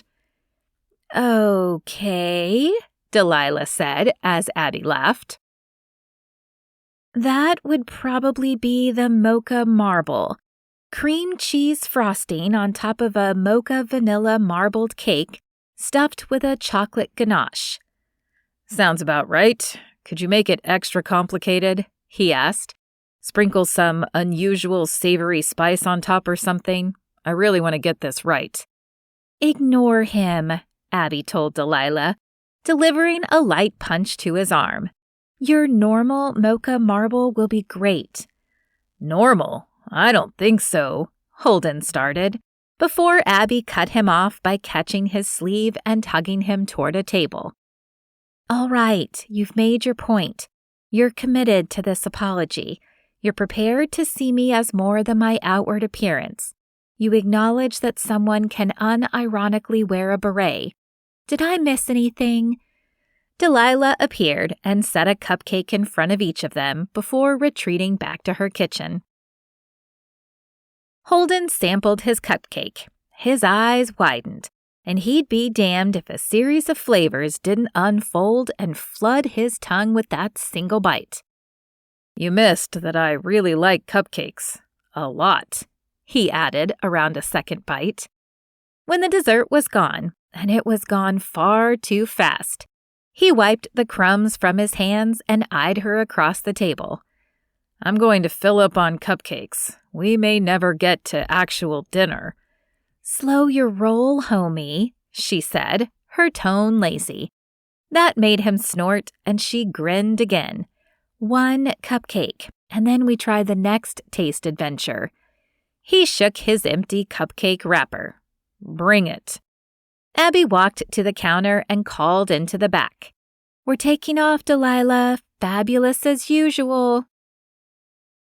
Delilah popped her head out, now with flower streaks in her hair. Thanks for stopping in, she said, and disappeared again. Abbie led the way out of the shop. Delilah and I are like soul sisters. We both have a deep spiritual appreciation for cream cheese, and she gets as lost in her cupcake experiments as I do in my stories. I need something more interesting to get lost in than a cell phone. Steaks? I like steak. Maybe I should turn it into a fine art. I don't know, Abbie said, her voice thoughtful. This Apex thing you guys are making sounds like it's totally worth getting lost in. Your coworkers definitely think so. It's obvious they see the vision you have for that technology. Maybe, he said, but he couldn't fight another smile. That had been a completely unexpected surprise. To realize how invested his people still were in the Apex, despite all of Dave's burnout warnings. Definitely, she corrected.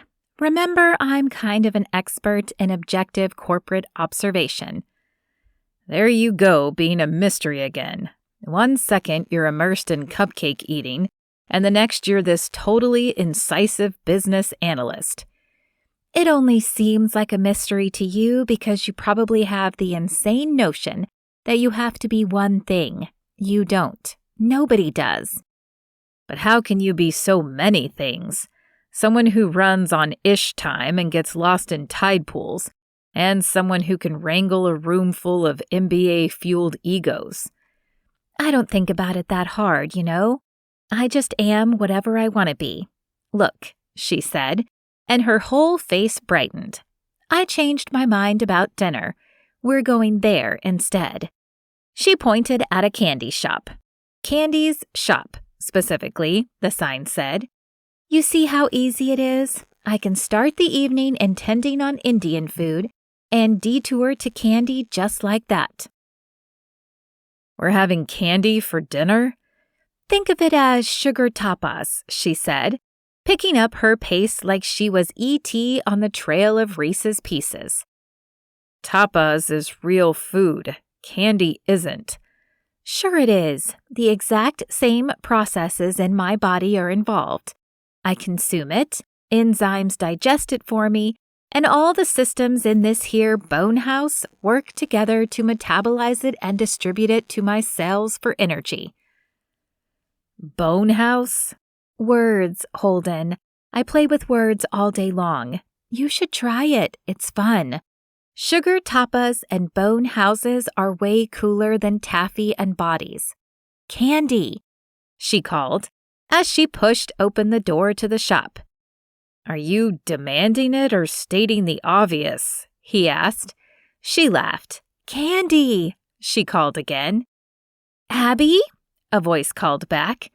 Got new taffy today, mashed potato. Holden's stomach lurched. A person followed the voice out, a tiny person with pink hair who was now blowing a bubble. This is Candy. Okay, Seemed a little far to take the branding, but whatever. Candy read his dubiousness easily. It's really my name. I mean, ask the priest at St. Joe's and he'll tell you he baptized me as Candace Marie, but I've always been Candy. So what was I going to do, really, except this? She swept her arm to encompass the shop, every surface of it crammed with bulk bins or barrels or tubs. Try whatever you like, but I'm guessing you're an import guy, she said, pointing to a corner that was all brown, with glass cases full of fudges and truffles and foil-wrapped bonbons. Abbie jumped in. Oh no, we're definitely doing taffy.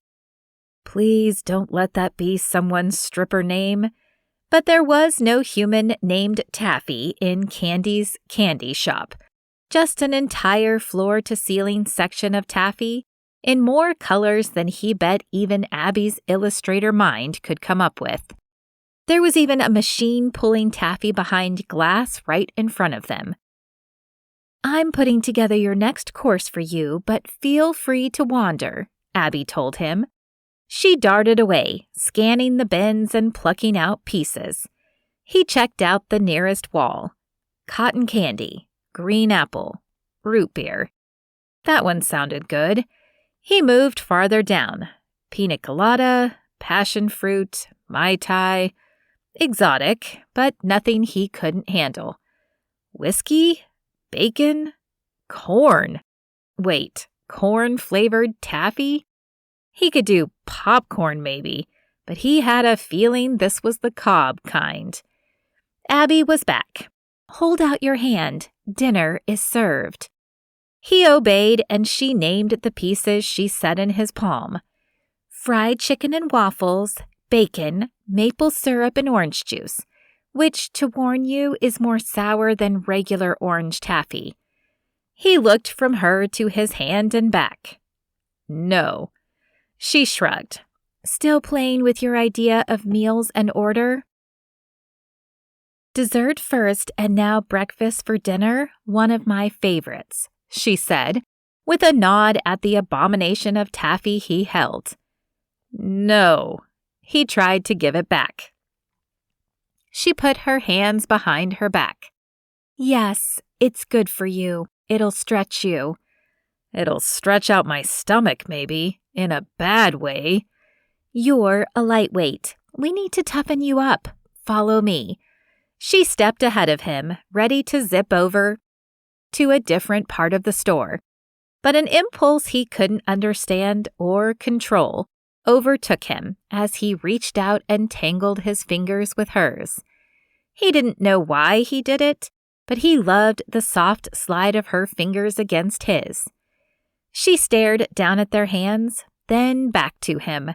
Her eyes held a question, but she didn't tug her hand away. He smiled. I'm hanging on to you so I don't get lost. She nodded and pulled him toward the next nook. And something about the way he fell into step behind her, so easily, so ready for whatever ridiculous thing she threw at him next, forced him to wonder if he meant she was helping him find his way in a metaphorical sense too. Seashell Beach and metaphors, man. What was it with this place? But he didn't let go of Abbie's hand. He was too curious about where she would take him next. Chapter 7. Abbie didn't know what to think about the fingers twined through hers. So don't think, the irresponsible part of herself said. It was a hard voice to ignore, since it was always the loudest one. Just feel.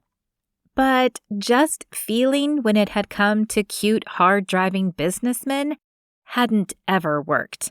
Not in the end, anyway. She didn't let go, though. His hand surprised her. It wasn't as soft as she thought it would be. Calluses on his palm rasped against hers and raised the hairs at the nape of her neck, a delicious sensation she hadn't felt since her week-long flirtation with a ridiculously cute visiting travel writer the previous summer.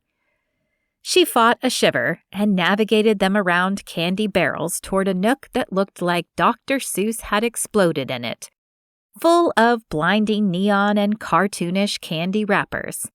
It was here she let go, pretending she needed to scrub her hand through her hair to think, while she located what she was looking for. Really, she couldn't think with the constant tingle of his skin against hers. Holding his hand under the pretense of playing his guide was much different than standing there, holding hands for no reason at all. "We'll do the crash course in toughening you up, you and your stomach," she said, searching the bins. "Are you looking for Mentos and Diet Coke, maybe? Because if so, I won't fall for it." "Nope, and what I'm about to prescribe for you is even Mythbuster tested and guaranteed not to do anything to you." She reached out to a shelf and pulled down 3 black envelopes about the size and shape of seed packets. "This should do it." "Pop Rocks?" He looked resigned, more than resistant. "Good. Progress. Yes, let's get this all rung up." She pointed toward the cash register and swept her arm toward him in a go-ahead gesture. There would be no hand flirting this time. The teenager at the register totaled everything up. $8.42, he said. Holden dug out his wallet, but Abbie waved his money away. "I've got this. Your money is no good here." "I'll take it," the teenager said. Holden laughed and set a $5 tip on the counter for the candy shop employee, separate from the money Abbie paid. "Nice hustle, kid. Here's an even better tip. Never be afraid of asking for what you want. You might not get it, but if you don't ask at all, the answer is always no." He took the white paper bag from the grinning cashier, and Abbie led them back to the sidewalk. "Sorry again about the tie and being irrational earlier or whatever. I hope that bag of sugar is enough to bribe your forgiveness." "It's a start, but talk to me again after I've tried the mashed potato taffy." "You'll have to let me know what you think." He studied her, his eyebrows drawing slightly together and furrowing his forehead. "Why are you saying that like you won't be right here watching me try not to make dorky faces while I eat it?" "Because I won't. I have to go. I have work to do. But my conscience is clear. You've got food and a great view." She nodded toward the ocean and the sky painted with cotton candy poofs of orange and pink. "You have to work at 8 at night?" Abbie smiled at the disbelief in his tone. "Artists don't really work on a 9 to 5, not unless we have bosses with no concept of what it means to employ a creative type. But I'm my boss, and so I do work as it comes to me. And right now I feel like working. So enjoy Seashell Beach. I don't know if I'll be out of my studio much before you leave, but if I don't see you again, good luck with changing the world. That's my favorite story I've ever drawn at one of those trainings. I hope it works out for you." She waved and turned to walk away, her heart pounding as if she'd taken off in a sprint instead. It was too tempting to stay and slip her hand into his again, to walk down the coast highway, laughing as he worked his way through his taffy breakfast. "Hey," he called, his voice soft enough to blend with the waves. But since every atom in her had been straining toward him, she heard him. She stopped and glanced back at him. "Yeah?" "I'm only here until Tuesday. I want to see you again." She walked back and planted her hands on her hips, staring him straight in the eye. "Why? We've had more bad interactions than good ones." "I think those are at least tied now," he argued. "Even if they are, it's a bad idea." "Feels like the best idea I've had in a while." He said it with no swagger, and she dropped her hands from her hips and took another step toward him. "It's a bad idea because you're only here until Tuesday, and then you're gone. So what's the point?" "Fun?" He said it like it was a new vocabulary word. I need more fun, I think. A few hours with you in that hotel room this afternoon, and suddenly I was seeing things totally differently. He heard how it sounded even as he said it, and winced, while Abbie laughed in spite of herself.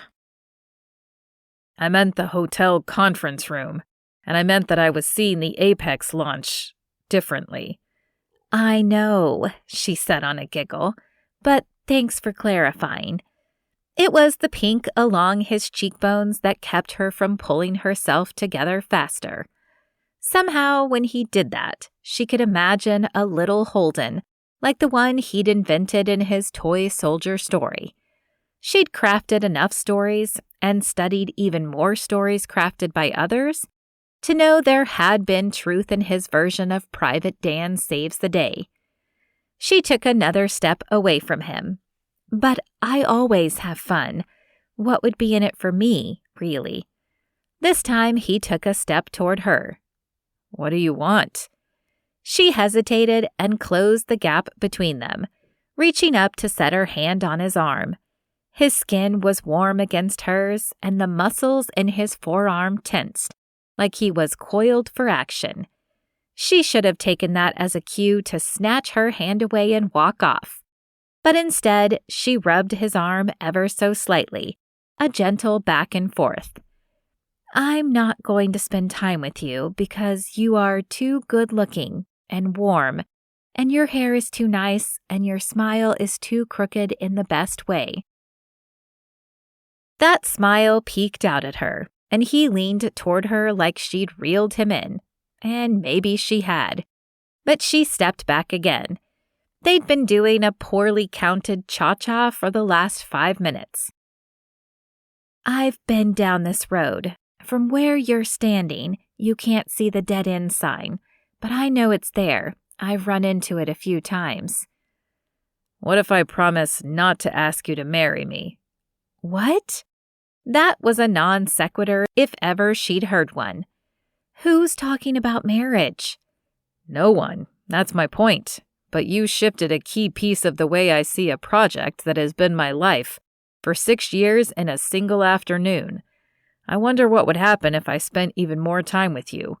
And I guess what I have to offer you is a true story of why I wanted the soldiers, he added, when her eyebrow flew up.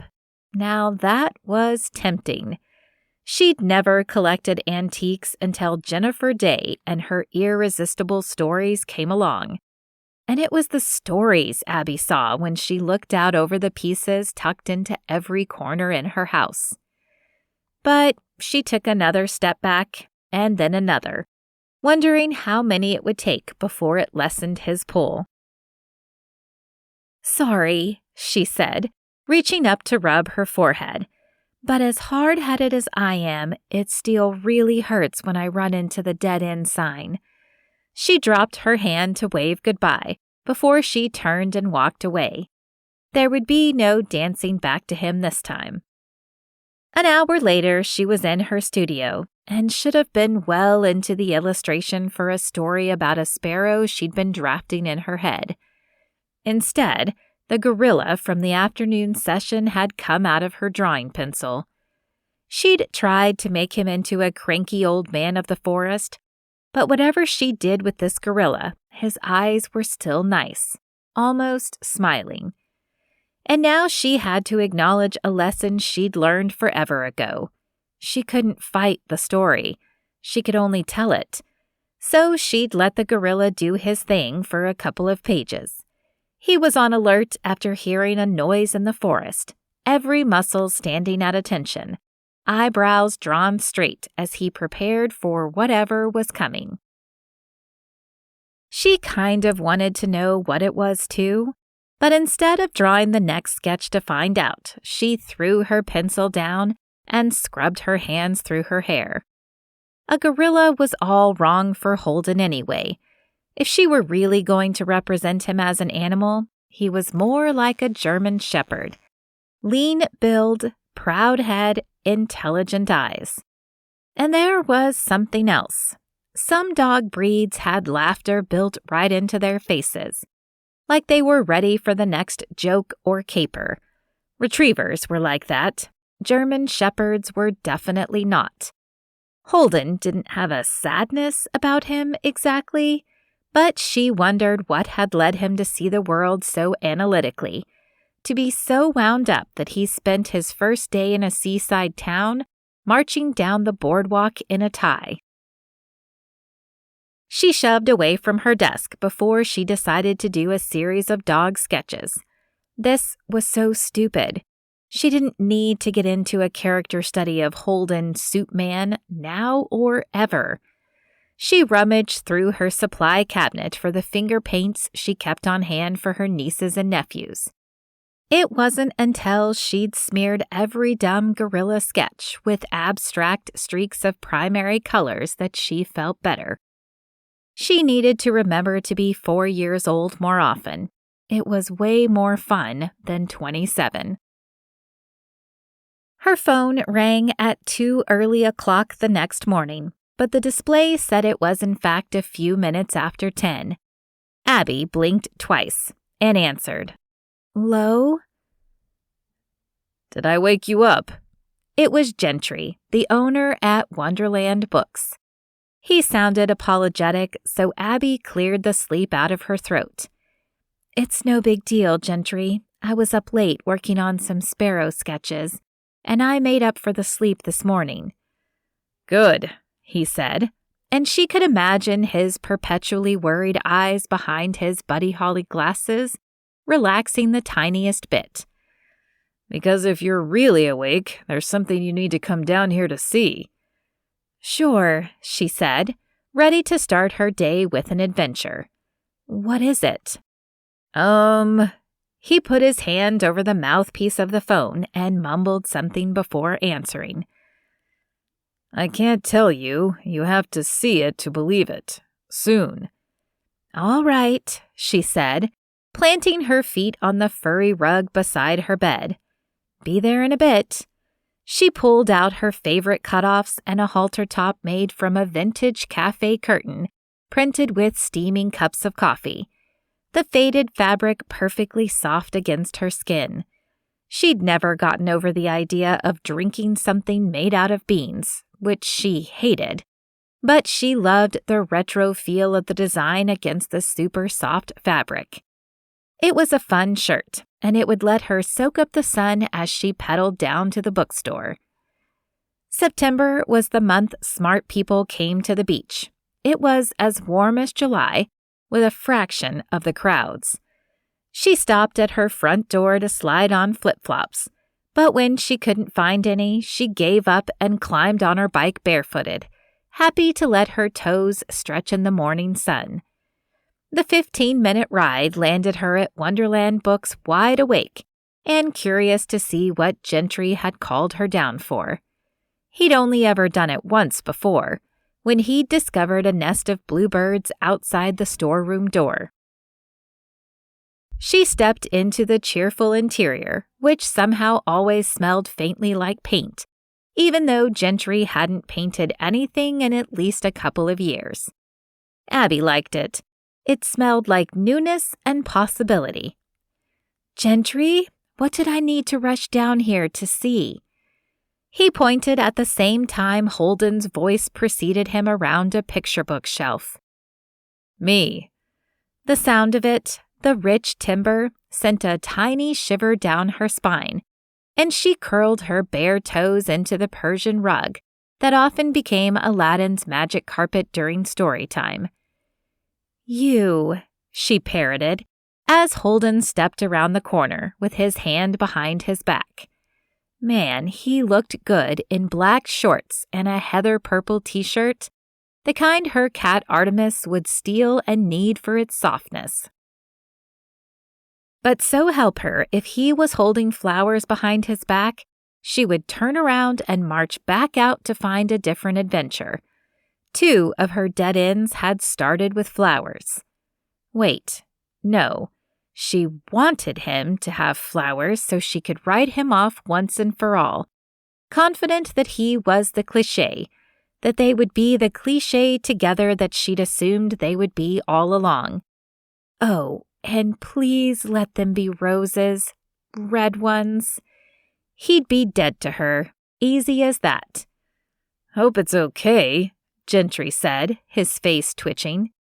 When he explained what he wanted, I don't know, it seemed like the right call to make. It's fine, Gentry, thanks. What are you hiding? She nodded at Holden. My hand? She rolled her eyes. You know, for 2 seconds last night, I thought I maybe got it wrong about you.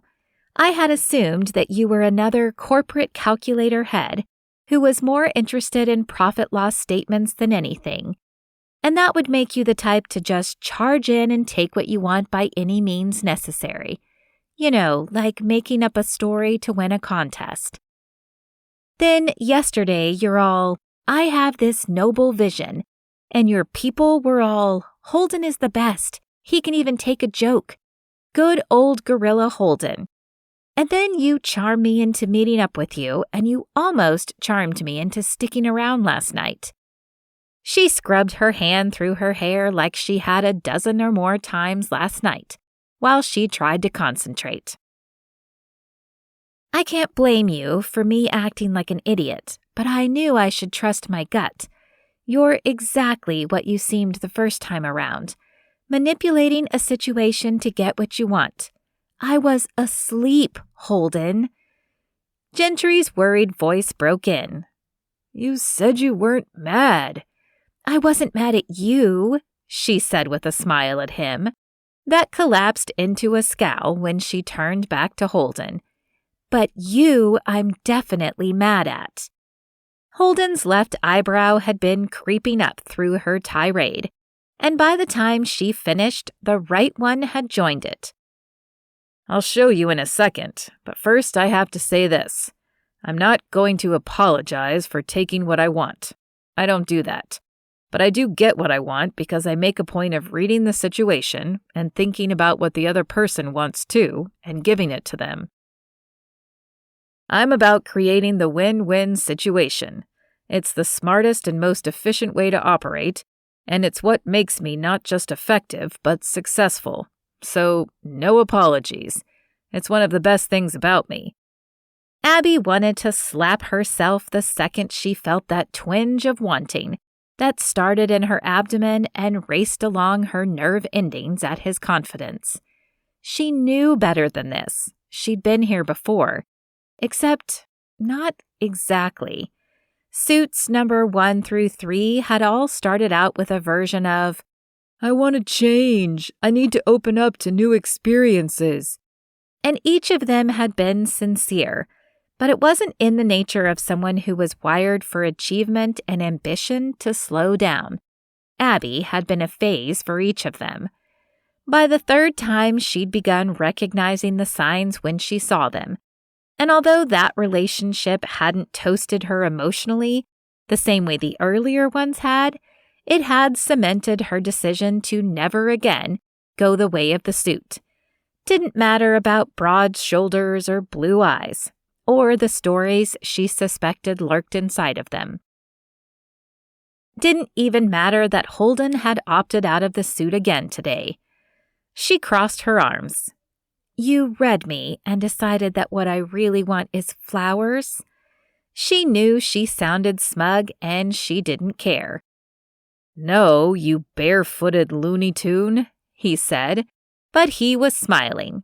He pulled his hand out and handed her a bouquet of towels, maybe? And rubber bands?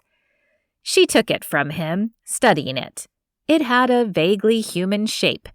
Long, straight torso, what looked like arms and legs fastened with elastics to the trunk, topped with a knob that looked like a sock ball held on with more rubber bands. You shouldn't have? Who knew? She wasn't exactly sure what it was, so she had no idea if he should have or not. It's a voodoo doll. Turn it over. She did and burst out laughing. It's you. He'd used a marker to draw some rough-looking eyebrows on the sock to give the face a quizzical expression. Yes, I thought a woman who runs around in vintage fabrics and carries a handmade purse would probably prefer something handmade to a bunch of flowers from a grocer's bucket. How do you know my stuff is handmade? It's too interesting to be mass-produced. She felt a swoon coming on. He peered at her, looking as if he wasn't sure if he should go on, but he did. Anyway, I figured you'd rather take out your aggressions on me than have flowers. She waggled a doll arm back and forth, and he winced and rubbed his elbow, which made her laugh again. Fine, you're right. You read me well. Good. So between that and the promise of a true story I never tell, is it enough to get you to come to a real dinner? Something not out of a wrapper? She should say no. The word formed in her head, but not on her lips. Yes, she said, and it floated out on a sigh. Yes, I'll go to dinner with you. Gentry let out an echoing sigh of relief. I'm really not mad, Gentry, she said over her shoulder. I never was. Good. I don't want to tick off my favorite author. You're the reason the store lives and breathes. Abbie waved his words away and colored, but Holden didn't want to drop it. What do you mean? I mean, Gentry said, that when the economy was eating independent bookstores alive and taking down giants like Borders, Abbie came up with a plan to save us. She wrote a Miss Leona book where Leona goes to Wonderland Books and has an amazing adventure bouncing through stories. It put the store on the map, and a big part of our summer business is families on road trips who detour to Seashell Beach so their kids can see the bookstore. Abbie held the voodoo man over her face and mumbled into it. Holden tugged it down so he could see her.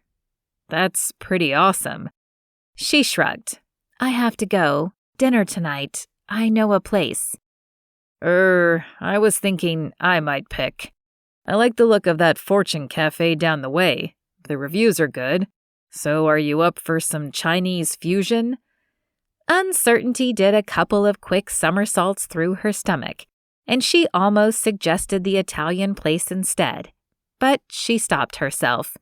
She loved the Fortune Cafe, and just because he would be getting his first fortune there, that didn't mean it would have anything to do with her. Sure, she said, and Gentry smothered a laugh. She turned to him with narrowed eyes. Now I'm getting annoyed. He didn't stop grinning. What? It's a bold move. Is the food bad? Holden asked. Should I pick something else? No, it's a bold move for Abbie, Gentry clarified. You'll love the food. That place is one of my favorites. 7 sound okay again? Holden asked. Sure. I need to get some work done, but I'll see you then. She waved and walked out, trying to convince herself with every step to turn around and cancel. But her heart and that churny place in her abdomen were way louder than her head. So she kept right on going. Chapter 8. Holden watched Abbie bike away, his voodoo likeness sitting in her basket watching the passing scenery. The voodoo must be real, because instead of going back to the hotel, Holden wanted to take in the ocean view too. He put in a call to Dave explaining that he wasn't skipping out of the next session to work. I swear, I'm down by the waves right now, unwinding and reflecting on life, not strategizing or looking at phone specs. And I'm fine with it, but speaking as your CEO, so help me if I find out that you did a minute of actual work this morning. See you after lunch. Holden hung up with a laugh and strolled down to the waves, glad he had the stupid flip-flops on so he could enjoy the warm sand on his toes. He'd never been a relax at the beach kind of guy. In fact, his last vacation, 2 years ago, had been to climb Kilimanjaro. Just coming and sitting in the sand for days at a time had never appealed to him.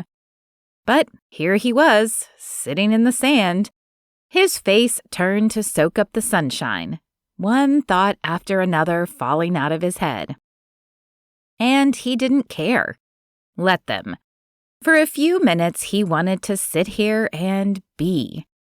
He looked out to the horizon, imagining the things he couldn't see. Other continents floating, full of people living, working, doing, being. For years he'd been thinking about them, but as projects, trying to figure out what technology they needed to help them move from wherever they were to wherever they wanted to be, metaphorically or otherwise. He'd spent hours thinking about that, imagining how to make a real change, do real good. And then the idea for the apex had struck, and somehow, so fast that the transition was a blur, he'd gotten focused on the literal nuts and bolts of the thing, designing, developing, testing, getting more investors, designing some more. But he sort of missed dreaming, and the sheer grit it took to get from an idea to development. He wondered if that feeling was anything like the creative space Abbie found when she worked. It was one of the things he wanted to ask her. That list of questions was growing longer. Why did she always smell a little bit like citrus? Did she eat any non-sugar foods? What other situations could provoke her to cut off someone's tie? And how did she have such an intuitive feel for business and marketing? And would her curls spring back if he tugged on one softly? Really softly? Soft was a good word for Abbie. Despite her clenched jaw when she told him off, despite her crossed arms when he made her mad, there was a softness about her that didn't go away. Not a weak kind of softness. It was more the kind of softness that had to do with down comforters and broken-in jeans and cashmere sweaters.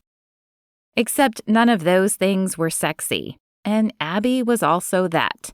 Irresistibly that. Holden leaned back and smiled. He had no intention of resisting. Chapter 9. Abbie smoothed on lip gloss and leaned forward to check it out in the mirror. It was a true pink shade called Kissy Lips, and it looked great. She scrubbed it off. She wasn't trying to look kissable, but it had looked really good. She reapplied it and turned away from the mirror before she could change her mind. She scooped up her yellow cardigan in case the evening grew too cool for her strappy white eyelet sundress, slid into her favorite espadrille wedges, and refused to think about why she felt the need to arm herself with another 4 inches of height before she saw Holden again. 5 minutes later, she was halfway to Tangerine Street, with the top of her convertible down, a bright silk scarf defending her curls from the ocean breeze, curling around her windshield and trying to tease them into afro proportions. She parked a couple of blocks from the restaurant and plucked the scarf off, giving her curls a quick tussle to settle them down. She wished she could settle her stomach, too. There was no reason to be nervous, except she had accepted a dinner date with a guy at the Fortune Cafe. The Fortune Cafe. And not just any guy, Holden. How smart was that? Not very. In fact, super dumb, at multiple levels. She rested her hand on the door handle, ready to hop into the Mini Cooper and drive home. Maybe try to make her Sparrow cooperate. But she let go and turned down the street, because she was interested in a different story, Holden's story, the one he'd promised her with a smile that crinkled the corners of his eyes, even when she could see the tiniest flicker of sadness inside them. He was waiting for her at the door, and he leaned toward her as if he would drop a kiss on her cheek. She jerked back, then acted like she was swatting a fly away so they could both play the moment off. Her in case she was wrong, and him in case she was right. "You look great," he said. She preferred that to cute. She didn't like to be called hot either, even though she was guilty of describing Holden that way in her head at least a dozen times. When a guy said she was hot, it made her feel like they were somehow turning her appearance into something she had done for them. Hot was turning heads just to make people look. Cute was your cousin or a neighbor. But great or pretty were words for when you'd made yourself a canvas and done something interesting with it. "Thanks, I like your shirt." He'd gone back to one of his white button-down shirts, but he wore it with no tie, the collar open, and a pair of jeans. 2 days ago, she wouldn't have believed he owned any, but they looked like every fiber in them was exactly where it wanted to be. "So what exactly is Chinese fusion?" he asked, as he held the door to the Fortune Cafe open for her. "What's being fused here?" Good question. I think the answer is that it's the dishes Kai grew up with, fused with whatever he's in the mood for this week. Sometimes you get pumpkin wontons. Sometimes you get mushu Cuban pork. You never know. "Hey, Abbie," a cute brunette called as she zoomed past them with a loaded tray in the air above her. "Be right with you." "Hey, Emma, no rush," she called, and smiled when Emma winked before setting down her tray beside a full table. It was fun to see what love had done for Emma. Emma had always been high energy, but it was a tightly focused energy, and she'd delivered more snarky jokes than genuine smiles. But now Abbie doubted Emma could hold back her smiles even if she wanted to. "You're a regular here?" Holden asked. "Sorry, maybe you want to try something different?" "Relax," she said, resting her hand on his forearm because she couldn't resist. But a stage whisper in her brain repeated her "relax" on a loop. A reminder of how many times she would be doomed to say that to him if they spent more than a dinner together. She dropped her hand. "Emma and I grew up together. I mean, I'm a little older than her, but we've both been in Seashell Beach our whole lives. And I eat here often because it's good, so we don't need to go anywhere else." His shoulders dropped almost a full inch, and he smiled. "Good. You can be my guide through the Chinese and whatever fusion dinner experience." Emma hustled over. "Window seats okay with you guys?" "Perfect," Holden said. Abbie nodded when he looked at her to confirm. His smile grew. "Good. I can't get enough of the ocean today. I was hoping we'd get a seat with a view." After Emma left with their drink orders, Abbie fiddled with her chopsticks, wondering where the conversation would go. She never ran out of things to say, but she'd come here with the intent to listen. Holden leaned back on his side of the booth watching her. She only stared back, curious. His smile grew to a laugh. "I don't think I've ever dated anyone like you before." "You're not dating me now," she pointed out. "We're having a dinner together. 1. 2, really? There was last night." "I ate dessert with you, not dinner. 1. "Noted. I'll rephrase. You're not like other women, I know. If I stared at one of them, it would make them self-conscious, but it doesn't bother you." "Nope. Remember, my profession makes vision my primary sense for exploring the world. I figure most things out with my eyes. Doesn't bother me when other people do it. But let's drop that for a second and back up a step. Are you saying you were expecting me to be self-conscious when you stared at me, so that's why you did it?" He held up his hands like he was warding off her words. "No way. I'm not guilty of every bad motive, I swear." I caught myself staring because I couldn't help it. I wasn't trying to put you on the spot. She leaned back, satisfied. That's all right then, but forget eyes. Let's switch to ears, as in hearing a story you owe me. Emma stopped by again. You guys ready to order? We haven't even looked at our menus yet. Sorry, Holden said. Probably should have done that first. Abbie shrugged. You said you were here for the experience. Let's just tell her chef's choice. All right, chef's choice. Emma grinned. Kai's gonna be really happy to hear that. Abbie laughed at the look on Holden's face as Emma walked away. Don't worry about it. He's never let me down yet. Now, your story. Yeah, the story. He shifted in his seat. Was he squirming? Cute. Really cute, actually. I feel like I've built it up to something big, but it's nothing special. It might even be kind of boring. Life stories rarely are, Abbie said, and I get to be the judge. It's the control every storyteller has to sacrifice when they give up a story. The right to decide how it's received. So you're going to have to trust me. He nodded. Weirdly enough, I do. So, the story. My grandfather had figurines exactly like that on his desk, and he passed them down to my dad. My grandfather was an Army private in World War II. I used to wonder which one of the soldiers he was most like, but Grandpa never talked about the war. For my dad, it was enough to know that Grandpa was one of the greatest generation. My dad spent his whole life living up to that. He was an Army colonel with 5 tours in the Middle East, and I'm pretty sure he thinks he still hasn't measured up. He paused for a minute to drink, put his napkin in his lap, and drink again. I know he thinks I didn't. The military was never for me. I founded DBR Tech instead, but that doesn't carry much weight with my dad. He doesn't see that as serving my country. So I've failed. Abbie's hand crept back across the linen tablecloth to rest on his arm.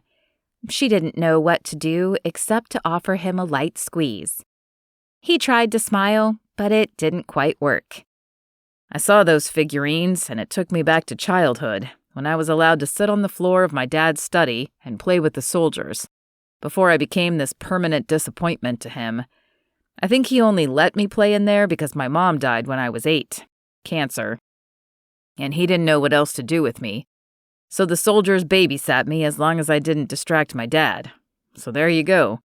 The totally unoriginal story of a boy who can't please his father. Abbie listened without comment, his story drawing her in the way the ones in her imagination did. She could see it all too clearly, even in Holden's unembroidered recounting. And yet she pitied his father too, who was probably lost when his wife died. A growing sense of alarm pulsed through her chest, a feeling she wanted to push away, because it made her queasy, but also embrace, because listening to it would keep her safe. She didn't want to be pulled inside Holden's life because listening to him peel back these layers of himself, seeing inside of him, made it hard to picture him as the arrogant suit who'd lied to get the soldiers. And hearing this story now, she knew they should have been his. Listening to him, arg, his voice was killing her. He was trying to keep it so even, so casual, to back up his claim that the story was no big deal. But it was a huge deal. That need for connection had clearly driven him his entire life. It explained why this hard-charging guy, who could have been a hedge fund manager or a high-powered attorney, or any one of 100 other money-making jobs that the smart, ambitious guys she knew flocked to, chose to focus on giving the world a piece of technology he truly believed could change it, and make it smaller in the best possible way. Maybe that explained why she tangled her fingers with his, the way he had done to hers in the candy shop. She wanted to guide him out again, this time from the emotional thicket he was stumbling through. Anyway, he said, his eyes on their entwined hands. That's the not very interesting story of the lead soldiers, so they went to the right person. Emma walked up to set down their plates, and Abbie smiled up at her. Not that I'm not thrilled to have you as my server, because you are the ever-loving best, of course. But I thought you'd be out of here by now. Isn't Dragon's Lair taking off?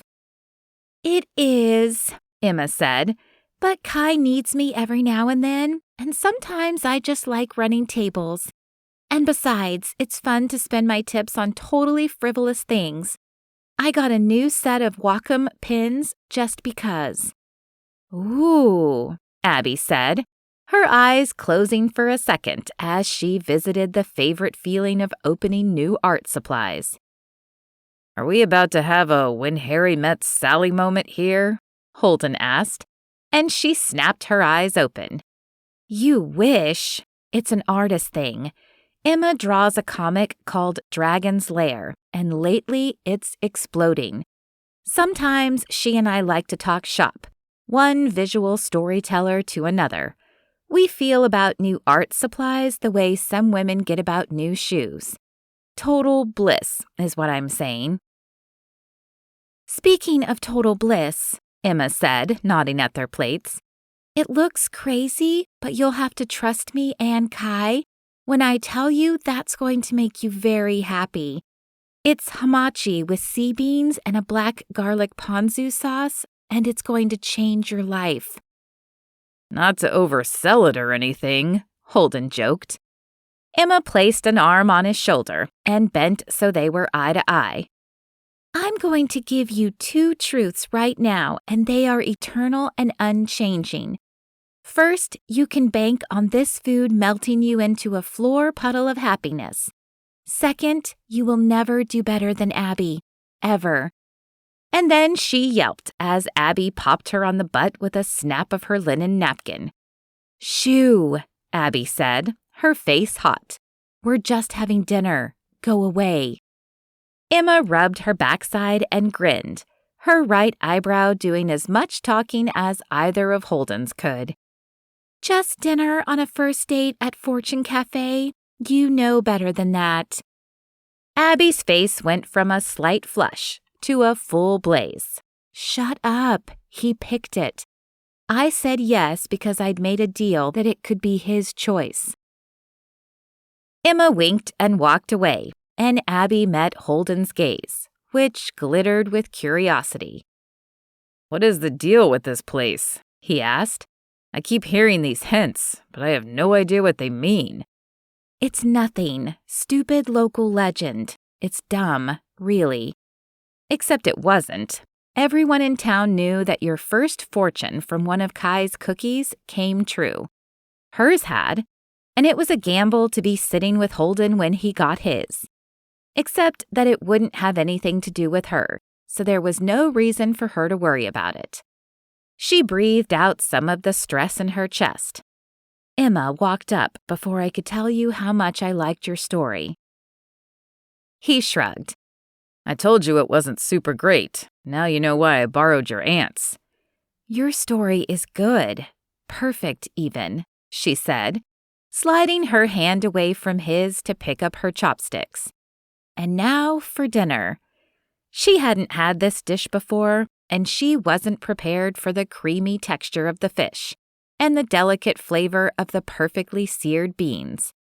Luckily, Holden let out a happy moan at the same time as she did. I only want to eat this dish for the rest of my life, he said after several bites. It will never be possible to eat enough of this. How does everyone in this town not eat in this place every single night? Holden asked as he finished off his last bite. He chewed it slowly, like he was afraid for the moment when it truly would be all gone. Guess you appreciate it more when you don't have it every day. Plus, we have other good places to eat, too.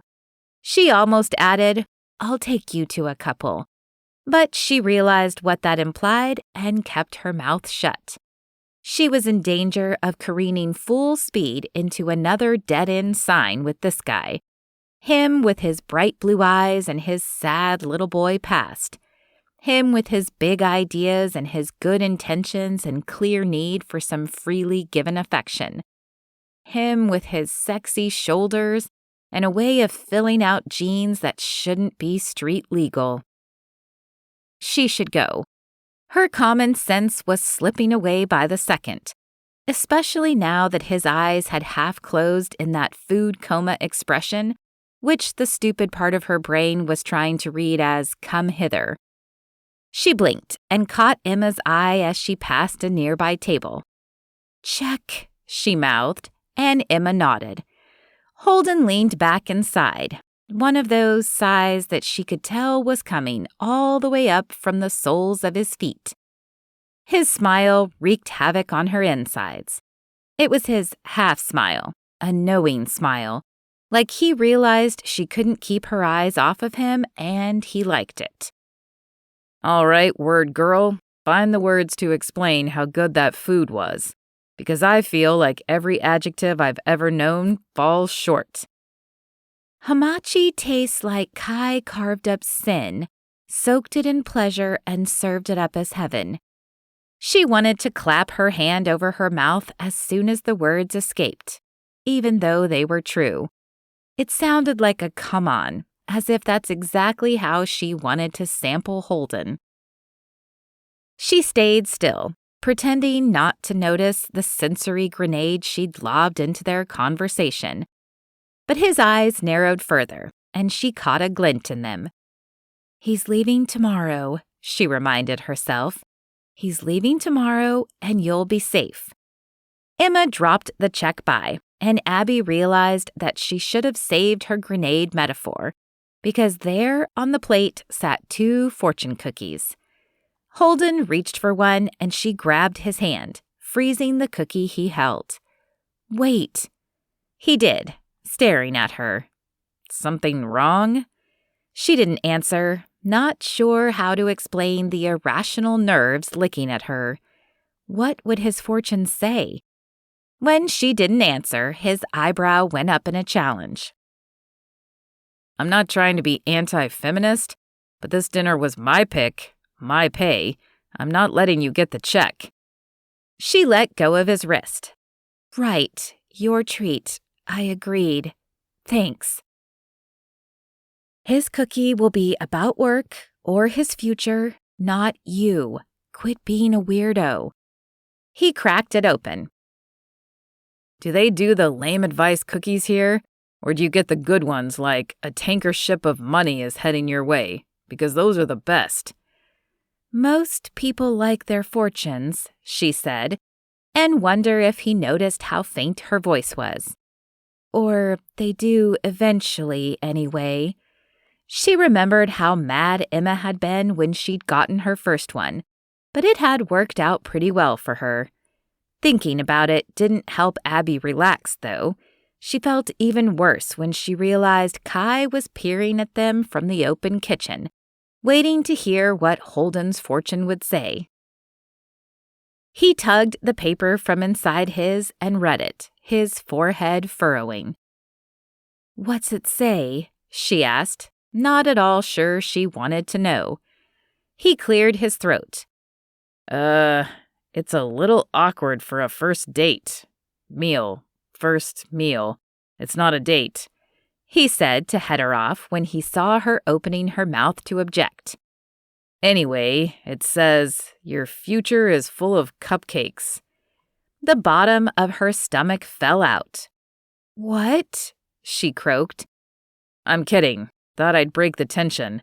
It's one of those generic ones that says true love is staring you right in the face."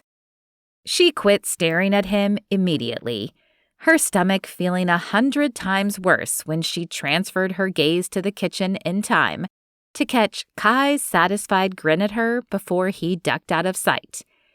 That's when she heard a smothered laugh behind her and turned to glare at Emma, who was delivering an order to the people in the adjoining booth. "What does yours say?" Holden asked, and she turned back to pick up the other cookie.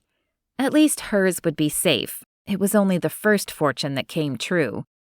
She pulled her paper out and read it before dropping her head into her hands with a groan. Holden pulled the paper from her fingers and read it aloud. "A dark-haired man with light eyes will be important in your future." Kai or Emma had rigged this somehow. They had to. But Emma had once told her it was Kai's strict practice to let the fortunes fall where they may. He never rigged anything, according to her. Holden's hands slid up her arms to wrap around her wrists, and he tugged her hands away from her face, leaning forward to catch her eye. "I like you, Cupcake, but I'm not ready to be your future yet," he said, his voice soft and sincere. She shot straight up and smacked her hands down on the table, ready to push herself up and leave this ridiculous man behind. "No one asked you to." She stopped when she realized he was trying not to laugh. Very funny. He held his hand up in a Boy Scout oath. "I promised I wouldn't propose. I'm pretty sure I can keep that promise tonight. I was thinking maybe we could get ice cream. I'll eat whatever weird flavor you want me to." He slid his credit card onto the check, and she considered. She'd been planning to cut out after dinner, her curiosity satisfied. But now she'd look like a high-strung psycho who was totally spooked by a fortune, which she was. But Holden already found her eccentric, and she didn't feel like feeding that perception. So she nodded instead. "Sure. Ice cream. I know a good place." And then she told herself a truth that was overriding common sense and experience.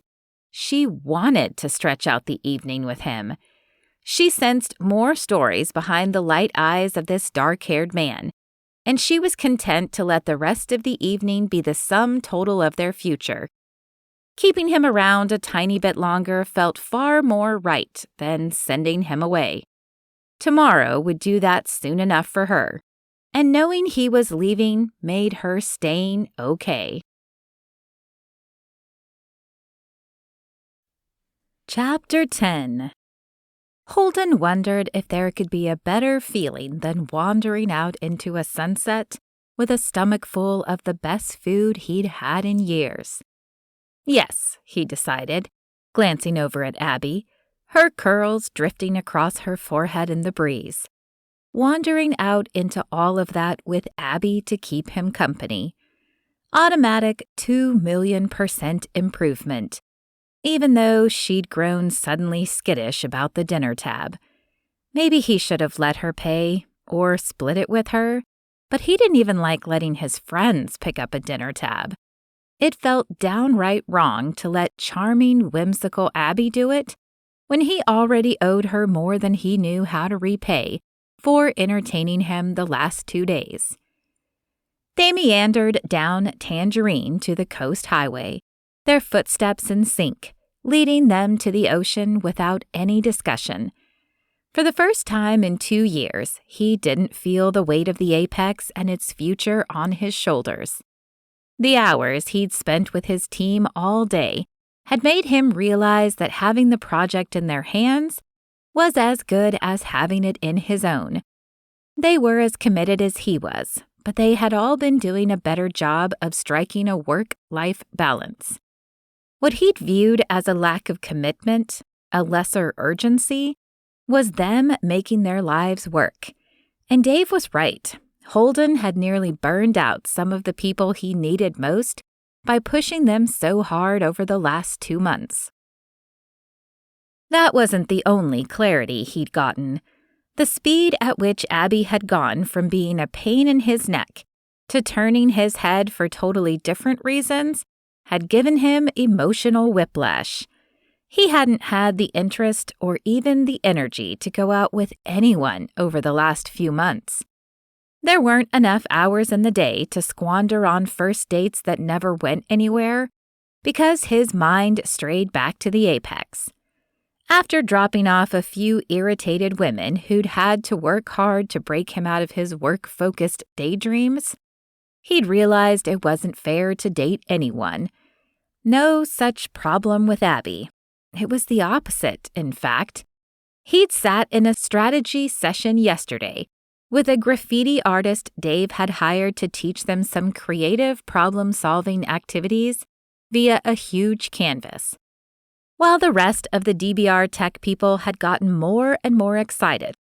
As they made visual connections with their graffiti, he'd kept getting caught in an Abbie loop, wondering what she could do with the same materials and her unexpected mind.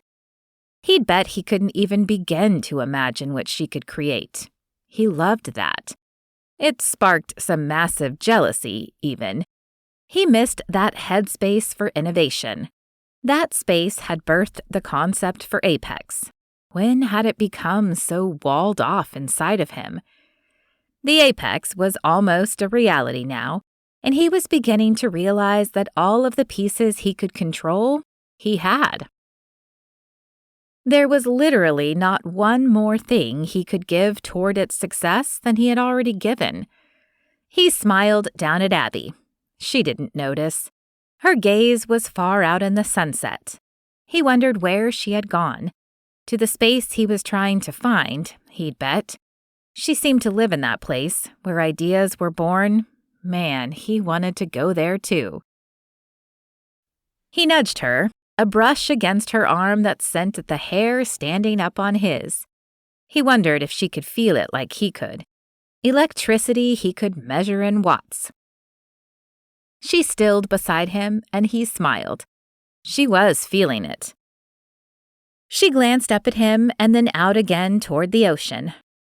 I don't even know where you live, but I'm guessing the sun doesn't set as prettily there as it does here. I'm in Cupertino. A satisfied expression crossed her face, as if he'd confirmed something for her. The sun sets there too. I'm not always great at noticing it. Her smile held a touch of sadness. You're a Silicon Valley executive. I guess it's to be expected, right? Maybe, he conceded.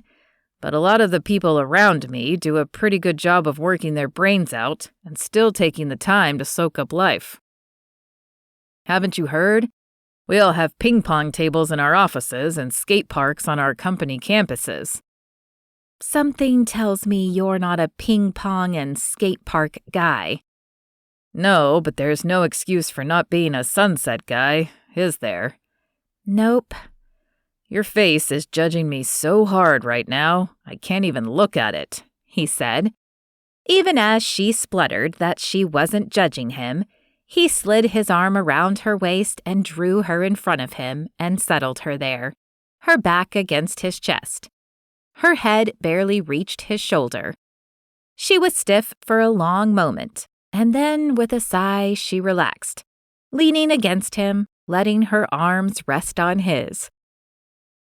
That's much better. Now I can't see your disapproving expression. She pinched him without much conviction, and he laughed, loving the way her body magnified the rumbling in his chest, loving the way it made him feel his own laughter more acutely. They didn't say anything until the sun was gone and the colors it left were deepening into indigo. She spoke first. You shouldn't be in your office when the sun sets. That's a crime against nature. But if you are in your office when the sun sets, then you should at least look out of your window to watch it happen. Yes, ma'am. It's permanently on my to-do list starting now. Her laughter vibrated against his chest this time. Reason why the beach is better than the valley? No one has to put stuff like that on a list. That's so. He tightened his hold around her waist, tugging her even closer. Maybe I should be here more. It was the wrong thing to say. She went stiff again and stepped away from him, turning to face him. Thanks for dinner. I should go. He slid his hands into his back pockets, every inch of his body she'd been touching missing her warmth. No, her heat.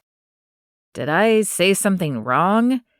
She pushed her curls out of her eyes, tucking them behind her ear.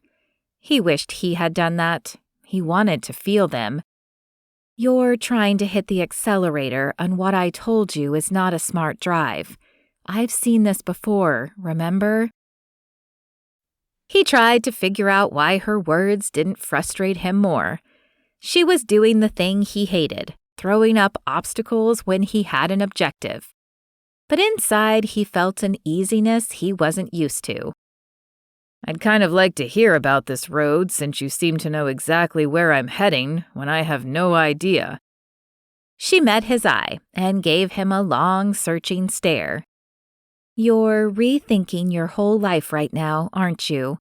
You're evaluating your priorities, wondering if you should be doing something different. Seashell Beach has a way of doing that to people. And right now, I bet you're thinking you need to slow down, change lanes, maybe even idle for a while. She pulled her cardigan more tightly around her. Is it okay if we abandon this metaphor? It's wearing me out. Sure, kill the metaphor. I live life on my own terms. I follow my whims. I do the things that make me happy, and I'm not driven toward one single goal, unless that goal is being happy. And for that, I see a whole bunch of ways to get there, and I pick whatever way suits my mood at any given moment. In the past, guys I've dated have turned me into some kind of poster girl for living the life most opposite theirs. And I think because I'm happy, they want to try things my way, so they do, and it never lasts. They come down for weekends, but the drive gets old, and they want me to come up there, whether it's Sacramento or San Francisco or Cupertino, and see their lives, the ones they thought they didn't like anymore. And they start applying this slow pressure for me to see myself there. She waved her hand out at the Pacific, which was putting on a great show for them. Foamy waves crashing against the beach, spraying in the air like a choreographed water show. This is who I am. I'm not wired to live the way you do, and it's what you'd want. Holden tried not to laugh as he dropped to one knee and reached out for her hand. Panic scrawled itself across her face, and she tugged at his hold. Abbie, you make me so happy. I solemnly swear to you that I'm not asking you to marry me. I'm not even asking you to be in a relationship with me. Stay in Seashell Beach as long as you like. I'm only saying come out with me a time or 2 or 10. She finally got her hand free and swatted him before tugging him back to his feet again. You're not funny. But he could hear the laugh she was trying to hold back. I am, he said. I forgot that, but I really am. He reached out for her, pulling her in, but this time facing him, drawing her so close he could feel her warmth again, even though they weren't touching anywhere but at her waist. I'm not trying to coerce you, and I feel like a jerk for even having to convince you. But give me one shot to show you that this, you and me spending more time together, is a good idea. A great idea. He tugged her closer, so close she had to reach her arms around his neck, to lean back and still watch him. The best idea I ever had. One of the hands twined around his neck slid up into his hair, and a shudder ran through him. Go ahead, she said, her voice low, no laugh left in her eyes, only pure challenge. One shot, and her hand pressed lightly on the back of his head, guiding him down to her. His lips found hers in the softest brush, but it shook him hard. He needed more, and he took it, her hand insisting on it, pulling him toward her to seal them so tightly the ocean breeze couldn't slip between them. His hands climbed higher, skimming from her waist to her back, appreciating that her petite frame packed such tight curves that softened as she melted into him. Her hands slid from his hair, down around his neck, and she rose to her tiptoes to press her mouth harder to his, while her fingertips brushed his jaw, discovering it, and he deepened the kiss to explore her. She moaned, the tiniest, sexiest sound he'd ever heard, and he didn't know if she'd collapsed against him or just pulled him to her as tightly as she could. But he was supporting all her weight. His stomach lost its center of gravity, and he couldn't have pointed to the direction of the highway or the water. But there was no way he was letting go of her. In a minute, he was on his knees again, only this time she was with him, breaking the kiss only for whispers of seconds so they could explore from new angles. He threaded his fingers through the curls he'd been dying to touch from the first time he'd seen one quiver at him indignantly in the antiques store. They were silk against his fingers, and this time it was Abbie who shook, a vibration he felt through every part of himself as he anchored her to him. It wasn't enough. How could there ever be enough with this woman? It was the distant shout of teenagers splashing in the surf that finally brought him to himself. He lifted his head and stared down at Abbie, completely wrung out and yet more full than he'd ever been. She reached up to feather a fingertip down his eyebrow. "Nice shot." She smiled, her lips swollen from their kissing in a look every pouty Hollywood starlet dreamed of having. He groaned. He needed them again, now, and she let him have them for several long, perfect minutes when he couldn't tell whose heartbeat he was feeling pounding between them. Maybe his, because it was loud in his ears, the rhythm of his wanting for this perfect, maddening girl. When he drew back this time, he leaned his forehead down to hers. "So, this means you'll do it? You'll pencil me in? Give me my own alarm on your phone for weekends? You can set a Friday night, 7 o'clock alarm. Call it Dinner with Holden, and schedule it for an indefinite repeat, because that's a sure bet." She pushed against his shoulders, a touch as light as one of her curls, but there was no mistaking that she was trying to put some distance between them. He let go of her waist, and she sat on the sand, leaning her hands behind her and staring out at the indigo sky. When she looked back at him, she shook her head. "I'm sorry, Holden. I can't." Chapter 11. Holden looked stunned. "Oh," he swallowed.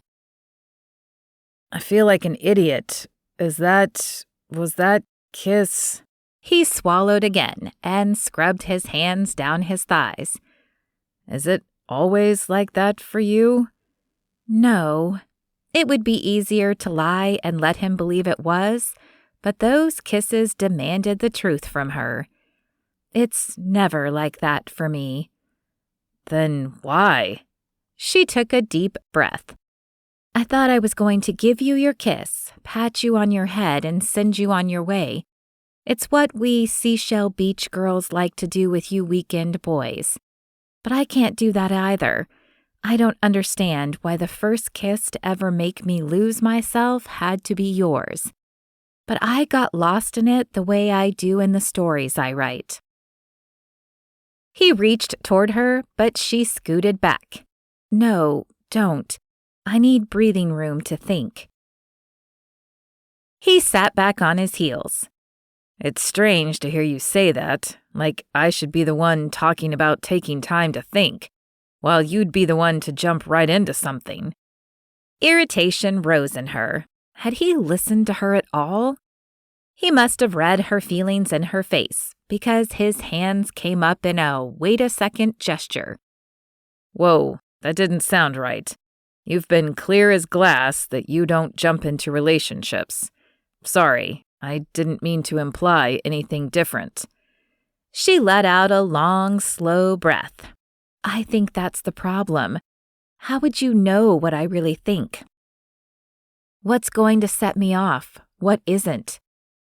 "Red ties do." She burst out laughing. "My point is, you're not wrong. I'm impulsive a lot of the time, but I set my million alarms because when I get caught up in an impulse, they remind me to come back to reality. And I've had a million alarms going off since I realized you smell like chocolate chip cookies. I do? Never mind. There's no way I can walk away from that kiss. But I'm not going down the dead-end road. But I didn't finish, she said quietly, and he gave her an apologetic smile and mouthed sorry. Maybe we should try a different road. His eyes brightened. What do you have in mind? Because I say yes. She allowed a smile to spread. To anything? Anything. He leaned toward her, and she met him almost halfway. Good, she said on a whisper she bet he could feel against his lips. Because I think we're going to be great pen pals. Pen pals? He asked, several inches away now. Yeah, we know we connect here, she said, running her fingers over her still tingling lips. A prickling matched by her insides when she caught him following their path with hungry eyes. She reached up to cup his head again and let her thumb brush against his temple. We have to figure out if we match here. She dropped her hand, and he leaned back. Okay, tell me the rules. Are we talking actual letters here? She shrugged. If that's what you want to do. Or you can text or email too. Semaphore? Boat flags? Definitely, she said, fighting a giggle. But only with the brightest flags. He rocked to his knees and moved his arms in a few symmetrical angles, his face totally straight as he flapped like a slow-motion cheerleader. Did you get that? He asked. No. Probably because of the no flags thing. Fair enough, but if I'd had the flags, you would be able to tell that I'd spelled out Holden Stratton, overachiever and uptight corporate suit, is about to get an A+ in pen palling. Pen palling? I'm going to have to give you a B- in word coinage. You laugh, Abbie Cupcake, but my letters are going to rock your world. This time she did laugh, but only to cover up a truth that had kept her stomach doing acrobats since the first touch of his mouth on hers. He'd already rocked her hard. September.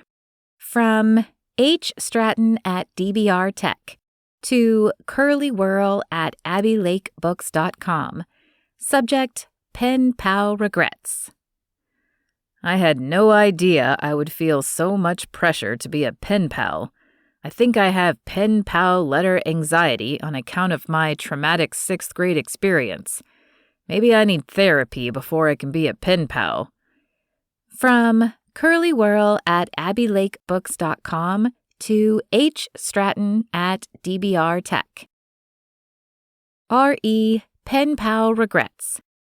That's it? You're going to tell me you had an epic pen pal disaster and then not tell me what it is? You corporate types love performance evaluations, right? Here's yours. Supplying crucial detail equals F. Building anticipation for the next pen pal note in which you tell me what happened equals A+. From H. Stratton at DBR Tech to Curly Whirl at AbbieLakeBooks.com. R.E. Pen Pal Regrets. I don't get F's, Abbie. Ever. I'm an obnoxiously good student. I know you're shocked, especially by the obnoxious part. So here comes the crucial details. My 6th grade pen pal was Sergei from Ukraine. We played chess online.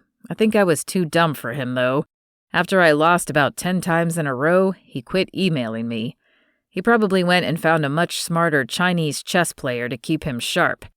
I have pen pal abandonment issues now. It's up to you to restore my faith in this whole process. What made you decide we should be pen pals? From curlywhirl at abbielakebooks.com to H. Stratton at DBR Tech. R.E. Pen Pal Regrets. I'm a good student when I care about something. Does it make you crazy to know that I got a C in trig and I didn't care because I don't care about trig? But I got an A in writing. That's why the pen pal thing. I told you I'm good with words. Thinking of them, yes. But I feel them the way I do my art. I can sense things behind words. It's hard to explain. But since I just bragged that I'm good with words, I'd better try. I can see through words to who wrote them. I know when they've been carefully constructed to convey an image or put together with no thought. I can tell when they're heartfelt and when they're not. I can read people by reading their words. So there you go. Now we're pen pals. No pressure or anything. From H. Stratton at DBR Tech to curlywhirl at abbielakebooks.com. R.E. Pen Pal Regrets. Yeah, none. Here is my completely spontaneous, authentic, totally uncontrived thought for the day. By the way, I just spent 15 minutes contriving the exact right string of adjectives. I like that you are unapologetically good at things. No false modesty. And you joked about bragging, but you don't. I think you can back up everything you're saying. And when you state out loud what your strengths are, it's not to draw attention to them. It's like you deliver them as a plain statement of fact, specific to the situation you're in. I think it's terrible that you hate trig. Like that trig teacher, I'm giving you a C for your math attitude. I am Chet. A. Can it be a scarlet C? H. I feel like you're not properly chastened by your grade. A. You would be correct. H. I'm shaking my head at you. A. Truth? You're going to do that a lot. October. From curlywhirl at abbielakebooks.com to H. Stratton at DBR Tech. Subject, Halloween. What are you going to be for Halloween? From H. Stratton at DBR Tech to curlywhirl at abbielakebooks.com. R.E. Halloween. Home with the lights off? From curlywhirl at abbielakebooks.com to H. Stratton at DBR Tech. R.E. Halloween. Your question mark implies that you know this is not okay. Careful, Holden, you're about to flunk my fourth favorite holiday of the year. You need a costume, and you need to wear it where people can see it. And if your office doesn't have a Halloween dress-up day, you need to make one happen. You're a tech firm. It's practically expected that you all engage in hijinks. Here's my suggestion. You should go as a gorilla. From H. Stratton at DBR Tech to curlywhirl at abbielakebooks.com. R.E. Halloween. Ha ha ha ha. Wait, that wasn't funny. And why do I have to do what you tell me? Name the consequences. Will you stop being my pen pal? You can't do that. It's emotional withholding. And I revealed my childhood to you, so you know I'm kind of a pro at ignoring that anyway. So really, I guess what I'm saying is, make me. From curlywhirl at abbielakebooks.com to H. Stratton at DBR Tech. R.E. Halloween. Please see attached. If you do not comply, I'm going to send this to everyone in your office. From H. Stratton at DBR Tech to curlywhirl at abbielakebooks.com. R.E. Halloween. Let me get this straight. If I don't dress in a costume, you're going to send a gorilla sketch of me looking like my eyebrows got collagen and extensions and send it to everyone? From curlywhirl at abbielakebooks.com to H. Stratton at DBR Tech. R.E. Halloween. Yep.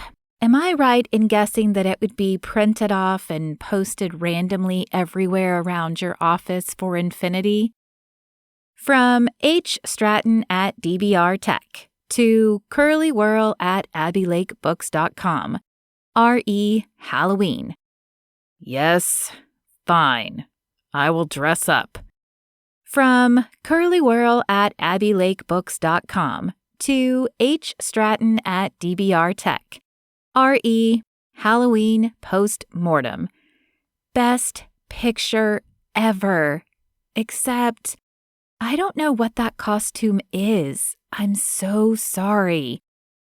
From H. Stratton at DBR Tech to curlywhirl at abbielakebooks.com. R.E. Halloween post-mortem. It's a sheet over my head.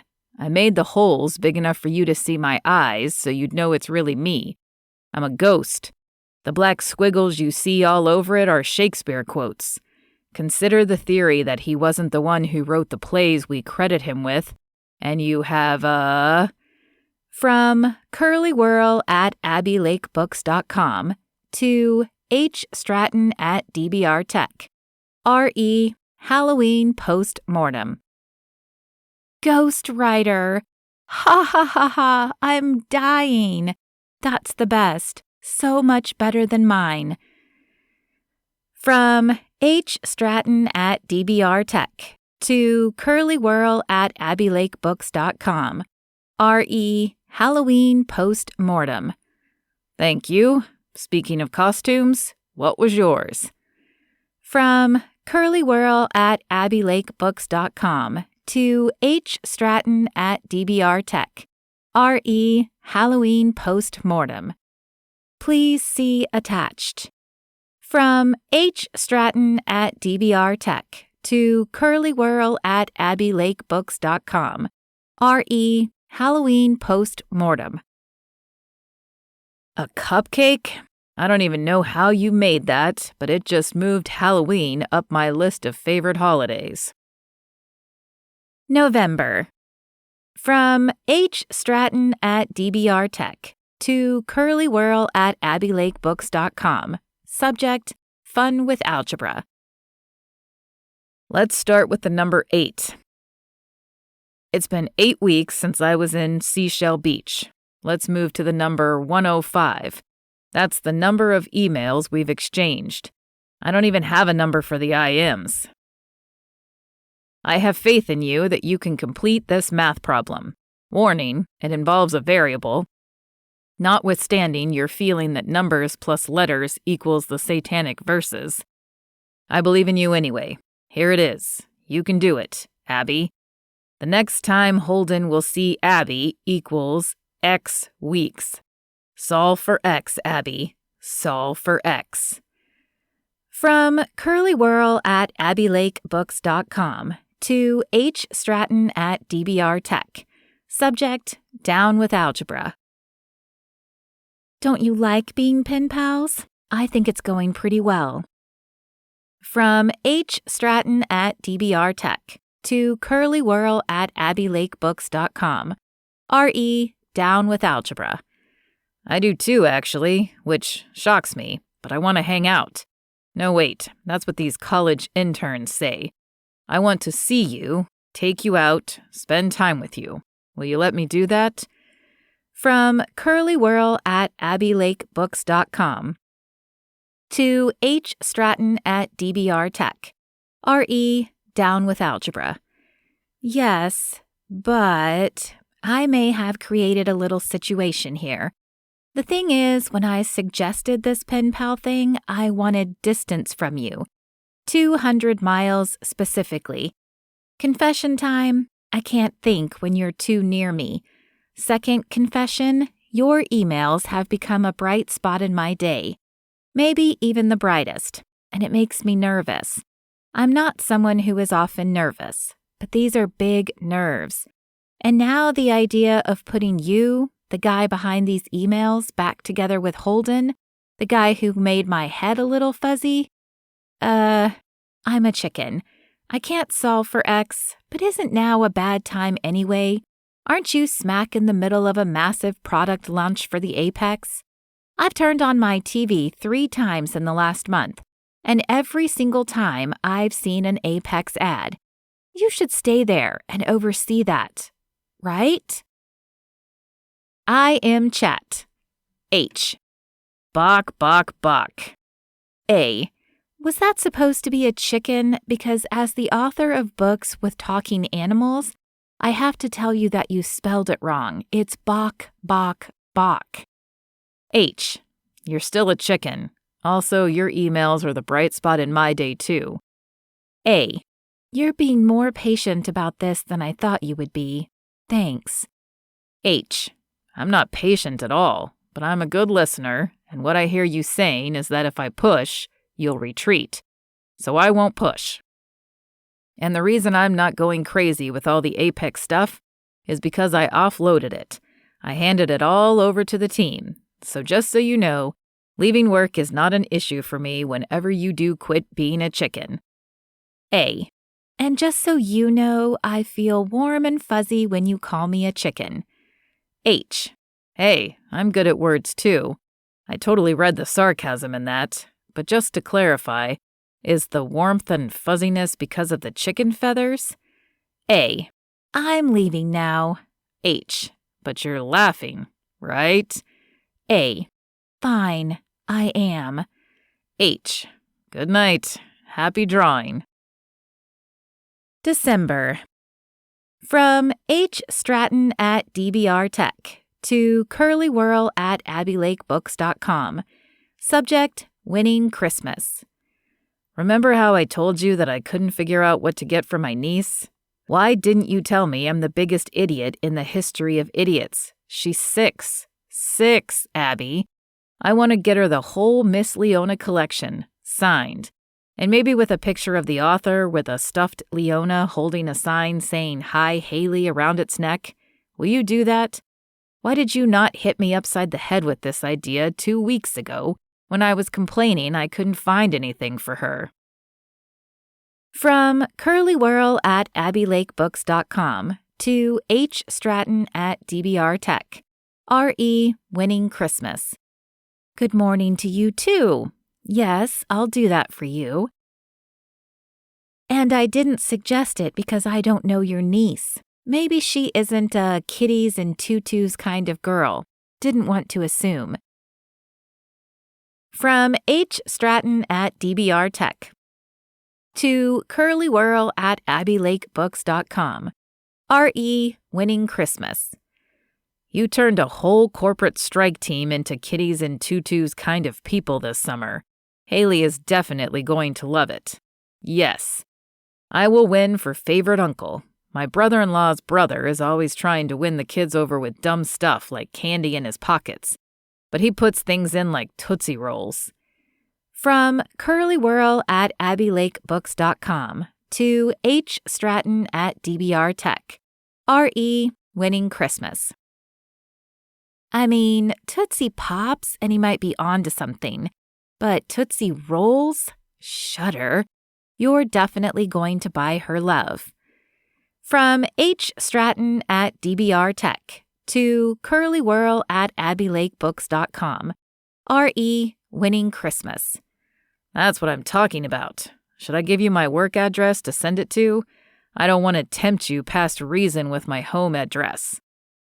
From Curly Whirl at AbbieLakeBooks.com to H. Stratton at DBR Tech. R.E. Winning Christmas. Funny. How about I'll put together the whole deal down at Wonderland Books, and you can just call Gentry with your credit card info and he can send it out to you. From H. Stratton at DBR Tech to Curly Whirl at AbbieLakeBooks.com. R.E. Winning Christmas. Well played. Can we talk numbers again? 3. We haven't talked about this in 3 weeks. You ready to solve for X yet?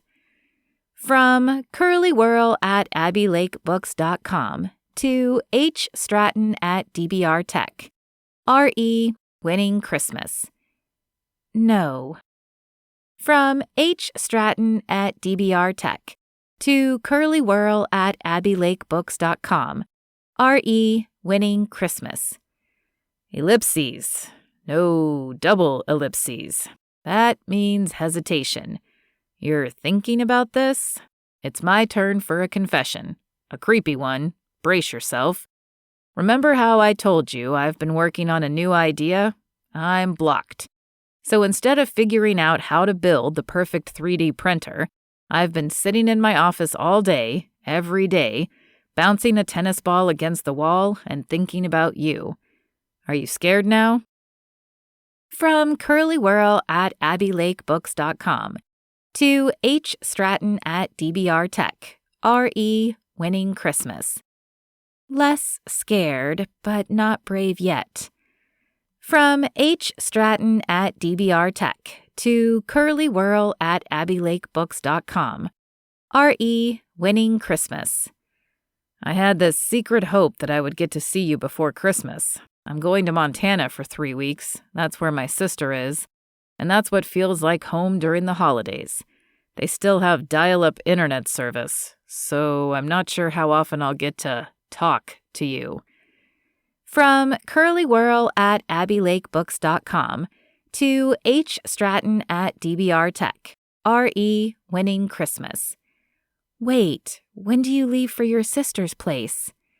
From H. Stratton at DBR Tech to Curly Whirl at AbbieLakeBooks.com, R.E. Winning Christmas. 2 days before Christmas? From Curly Whirl at AbbieLakeBooks.com to H. Stratton at DBR Tech, R.E. Winning Christmas. Why does that make me sad? From H. Stratton at DBR Tech to Curly Whirl at AbbieLakeBooks.com. Subject, I don't know. But I get it. Looking at the bright side, I'll be out of your pretty curls for a whole bunch of days. So there's that, right? From Curly Whirl at AbbieLakeBooks.com to H. Stratton at DBR Tech. Subject, I don't know. Right, there's that. Chapter 12.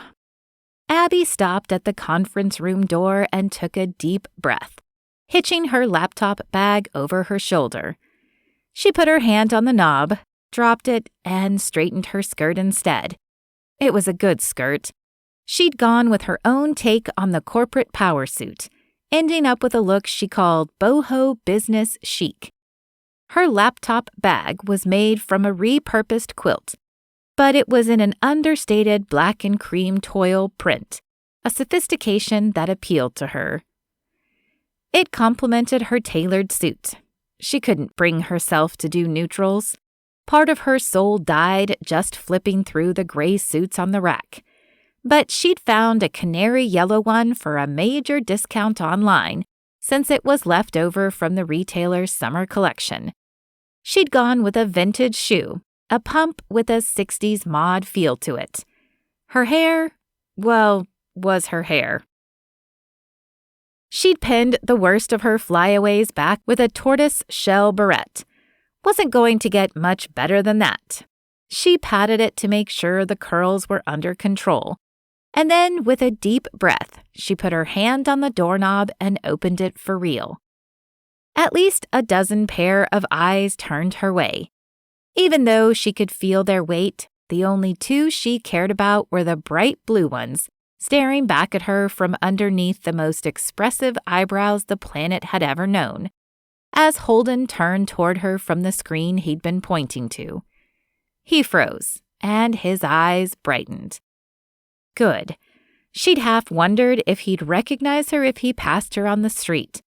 It had been 3 months since he'd seen her, and vice versa. He was in a suit again.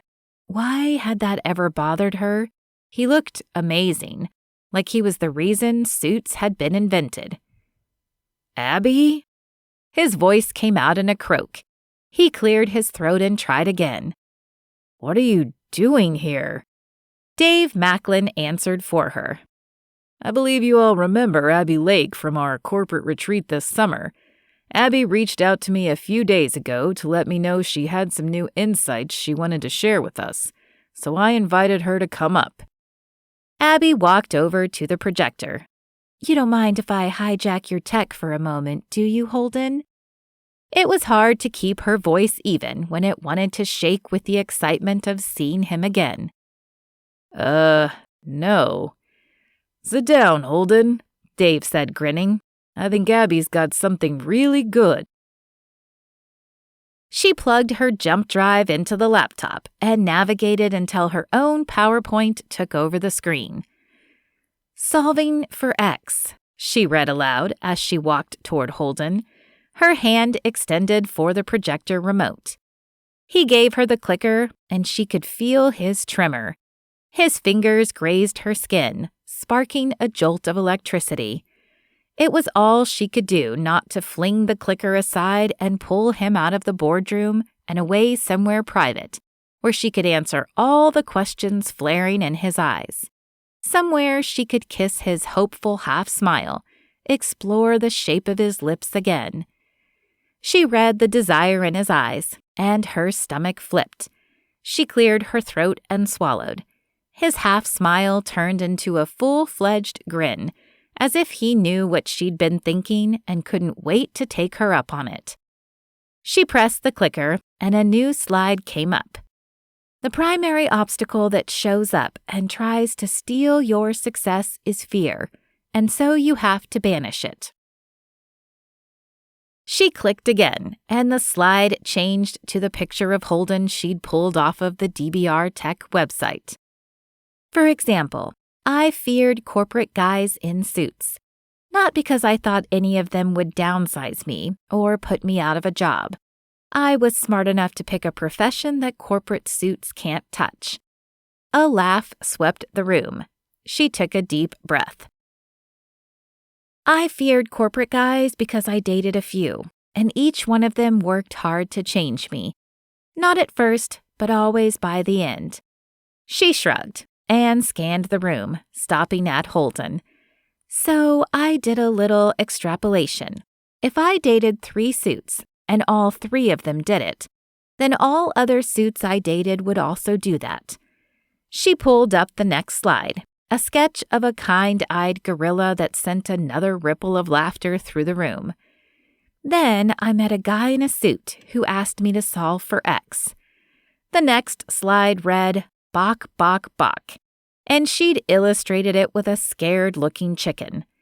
But I wouldn't. She clicked to an illustration of herself with a dunce cap. Holden was laughing now. And then he said he was leaving during my second favorite holiday of the whole year, and that he'd be gone for a while. And the pit that made in my stomach was the missing variable.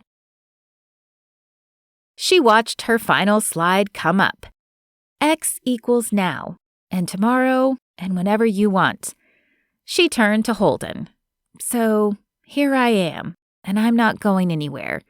When you get back from Christmas, maybe Dave will give you a little time off to come down to Seashell Beach. I don't think that's going to be a problem since Holden is already taking a 6-month creativity sabbatical, Dave said. Color appeared on Holden's cheekbones. You what? Abbie asked, not sure how to process that bit of news. Holden pushed back from the table and walked toward her, and she felt his gaze like a physical touch, one that surrounded her and shut out everything else around them. He stopped a foot away from her, and she could still feel the heat coming off of him. She swayed toward him, and he raised one hand slowly, like he was giving her a chance to draw back, but she stayed, and he cupped her face, his thumb brushing over her cheek. I can't believe you're here, he said on a whisper. It feels like I should be making a joke about Christmas miracles. There's nothing funny about this. This feels... She wanted him to finish that sentence, badly wanted him to see if it would reflect the same need that had been growing in her since the moment she'd walked away from him on the beach in September. But he didn't speak anymore. Instead, leaning toward her, his eyes intent on her mouth, his hand pressing her closer until the sound of a cleared throat intruded, and they both blinked and turned to look at Dave, who was grinning even wider, an expression matched by every other face at the table. Holden straightened. Dave, I think I'm done for the day. See you tomorrow? Dave waved him away, and Holden caught Abbie's hand and pulled her to the door, where they exited to applause, a few curious heads popping over the cubicles outside of the conference room as they passed. They walked in silence, but she didn't need words as she savored the feeling of their hands tangled together, the warmth of his palm against hers, and wondered why she'd denied herself the sensation for the entire fall. A couple of times he squeezed her hand, as if to reassure himself that she was really there. He opened the door to an office in the end stages of being packed up. "Are you quitting?" she asked, not sure what a creativity sabbatical meant, as she registered the bare walls and stacked boxes. Instead of answering, he reached for her other hand and leaned down until their foreheads touched. I'm so glad you came, he said, and she closed her eyes, soaking in the moment. Finally, he straightened, sighing as he glanced through the large window facing the inside office, where several employees watched them from their desks, blatant curiosity on their faces. I really wish we didn't have an audience right now. Another delicious shiver danced down her spine as she considered what he might do if they didn't. One of her curls had escaped the barrette, and she pushed it out of her way and took a step toward his desk, too wired to stay still, too tempted to ignore the audience and see what happened next. The desk held only a half-packed plastic bin full of photos and plaques that must have recently been on his walls. "So you're quitting here?" she prompted him again. Not totally. I'm going to stay on the board here, but I got unblocked on that project I've been thinking about, and it's taking on a life of its own. My niece Haley, whom I always talk about, she has type 1 diabetes. I've been trying to think about how to make things better for her and help my sister stress out less, and I've got ideas. But the tech is really different than what we're focusing on here, so I'm opening a startup. Again, he said with a grin, and the sound of satisfaction was clear in his voice. I love the apex, but I've learned that once I have it in the right hands, staying around to pilot it taps my energy in a different way, and it becomes a drain. He glanced around the office. Starting from scratch feels good in a way my life hasn't in a few years. She nodded, understanding completely. The same thing had happened when she'd left her big LA graphic design job to tell Leona's story. "What comes next when you leave here? What does this new startup involve?" A shadow of uncertainty crossed his face. That's complicated. Are you okay with going to my place to talk about it? I'm not sure you're going to love what I have to say next, and I want to be somewhere private if you decide to punch me or cut another tie off. "Sure," she said, her stomach clenching with her first attack of nerves. He led her to his car in the company parking lot, and she was too anxious to tease him when he unlocked a sleek black BMW. Of course he would drive a BMW. What Silicon Valley mogul didn't? The short drive to his apartment was quiet, interrupted by only a few questions he had, wondering when she'd gotten into town and where she was staying. She followed him to his townhome, wondering what it meant that he didn't take her hand. He opened his front door and stood back to let her pass him before closing it behind them and sliding his hands into his pockets, bouncing ever so slightly on the balls of his feet. She looked away from him, unsure what she was supposed to do. She'd made her one and only move already by showing up. Instead of meeting his eyes, she studied the bare beige walls, lined with more boxes. "You going somewhere?" Her stomach clenched harder. She'd waited too long. Why had she been so stubborn about this? When had avoiding risk ever gotten her farther in life? It hadn't, not once. Every good thing about her life was the direct result of taking a big leap. And now, the one time she hadn't, she was face to face with losing someone she'd only barely figured out she needed. He leaned back against the door, his legs crossed in front of him, but his fingers drummed a frantic rhythm behind him, betraying his casual posture. I was going to wear you down on this through some incredibly worded email over the holidays, only I wasn't sure where to start when you weren't even open to a date. Guess that problem is solved? Super solved. Then I can skip to the part where I was going to tell you all my reasons why it's a good idea for me to move down to Seashell Beach for a while. Her heart stopped.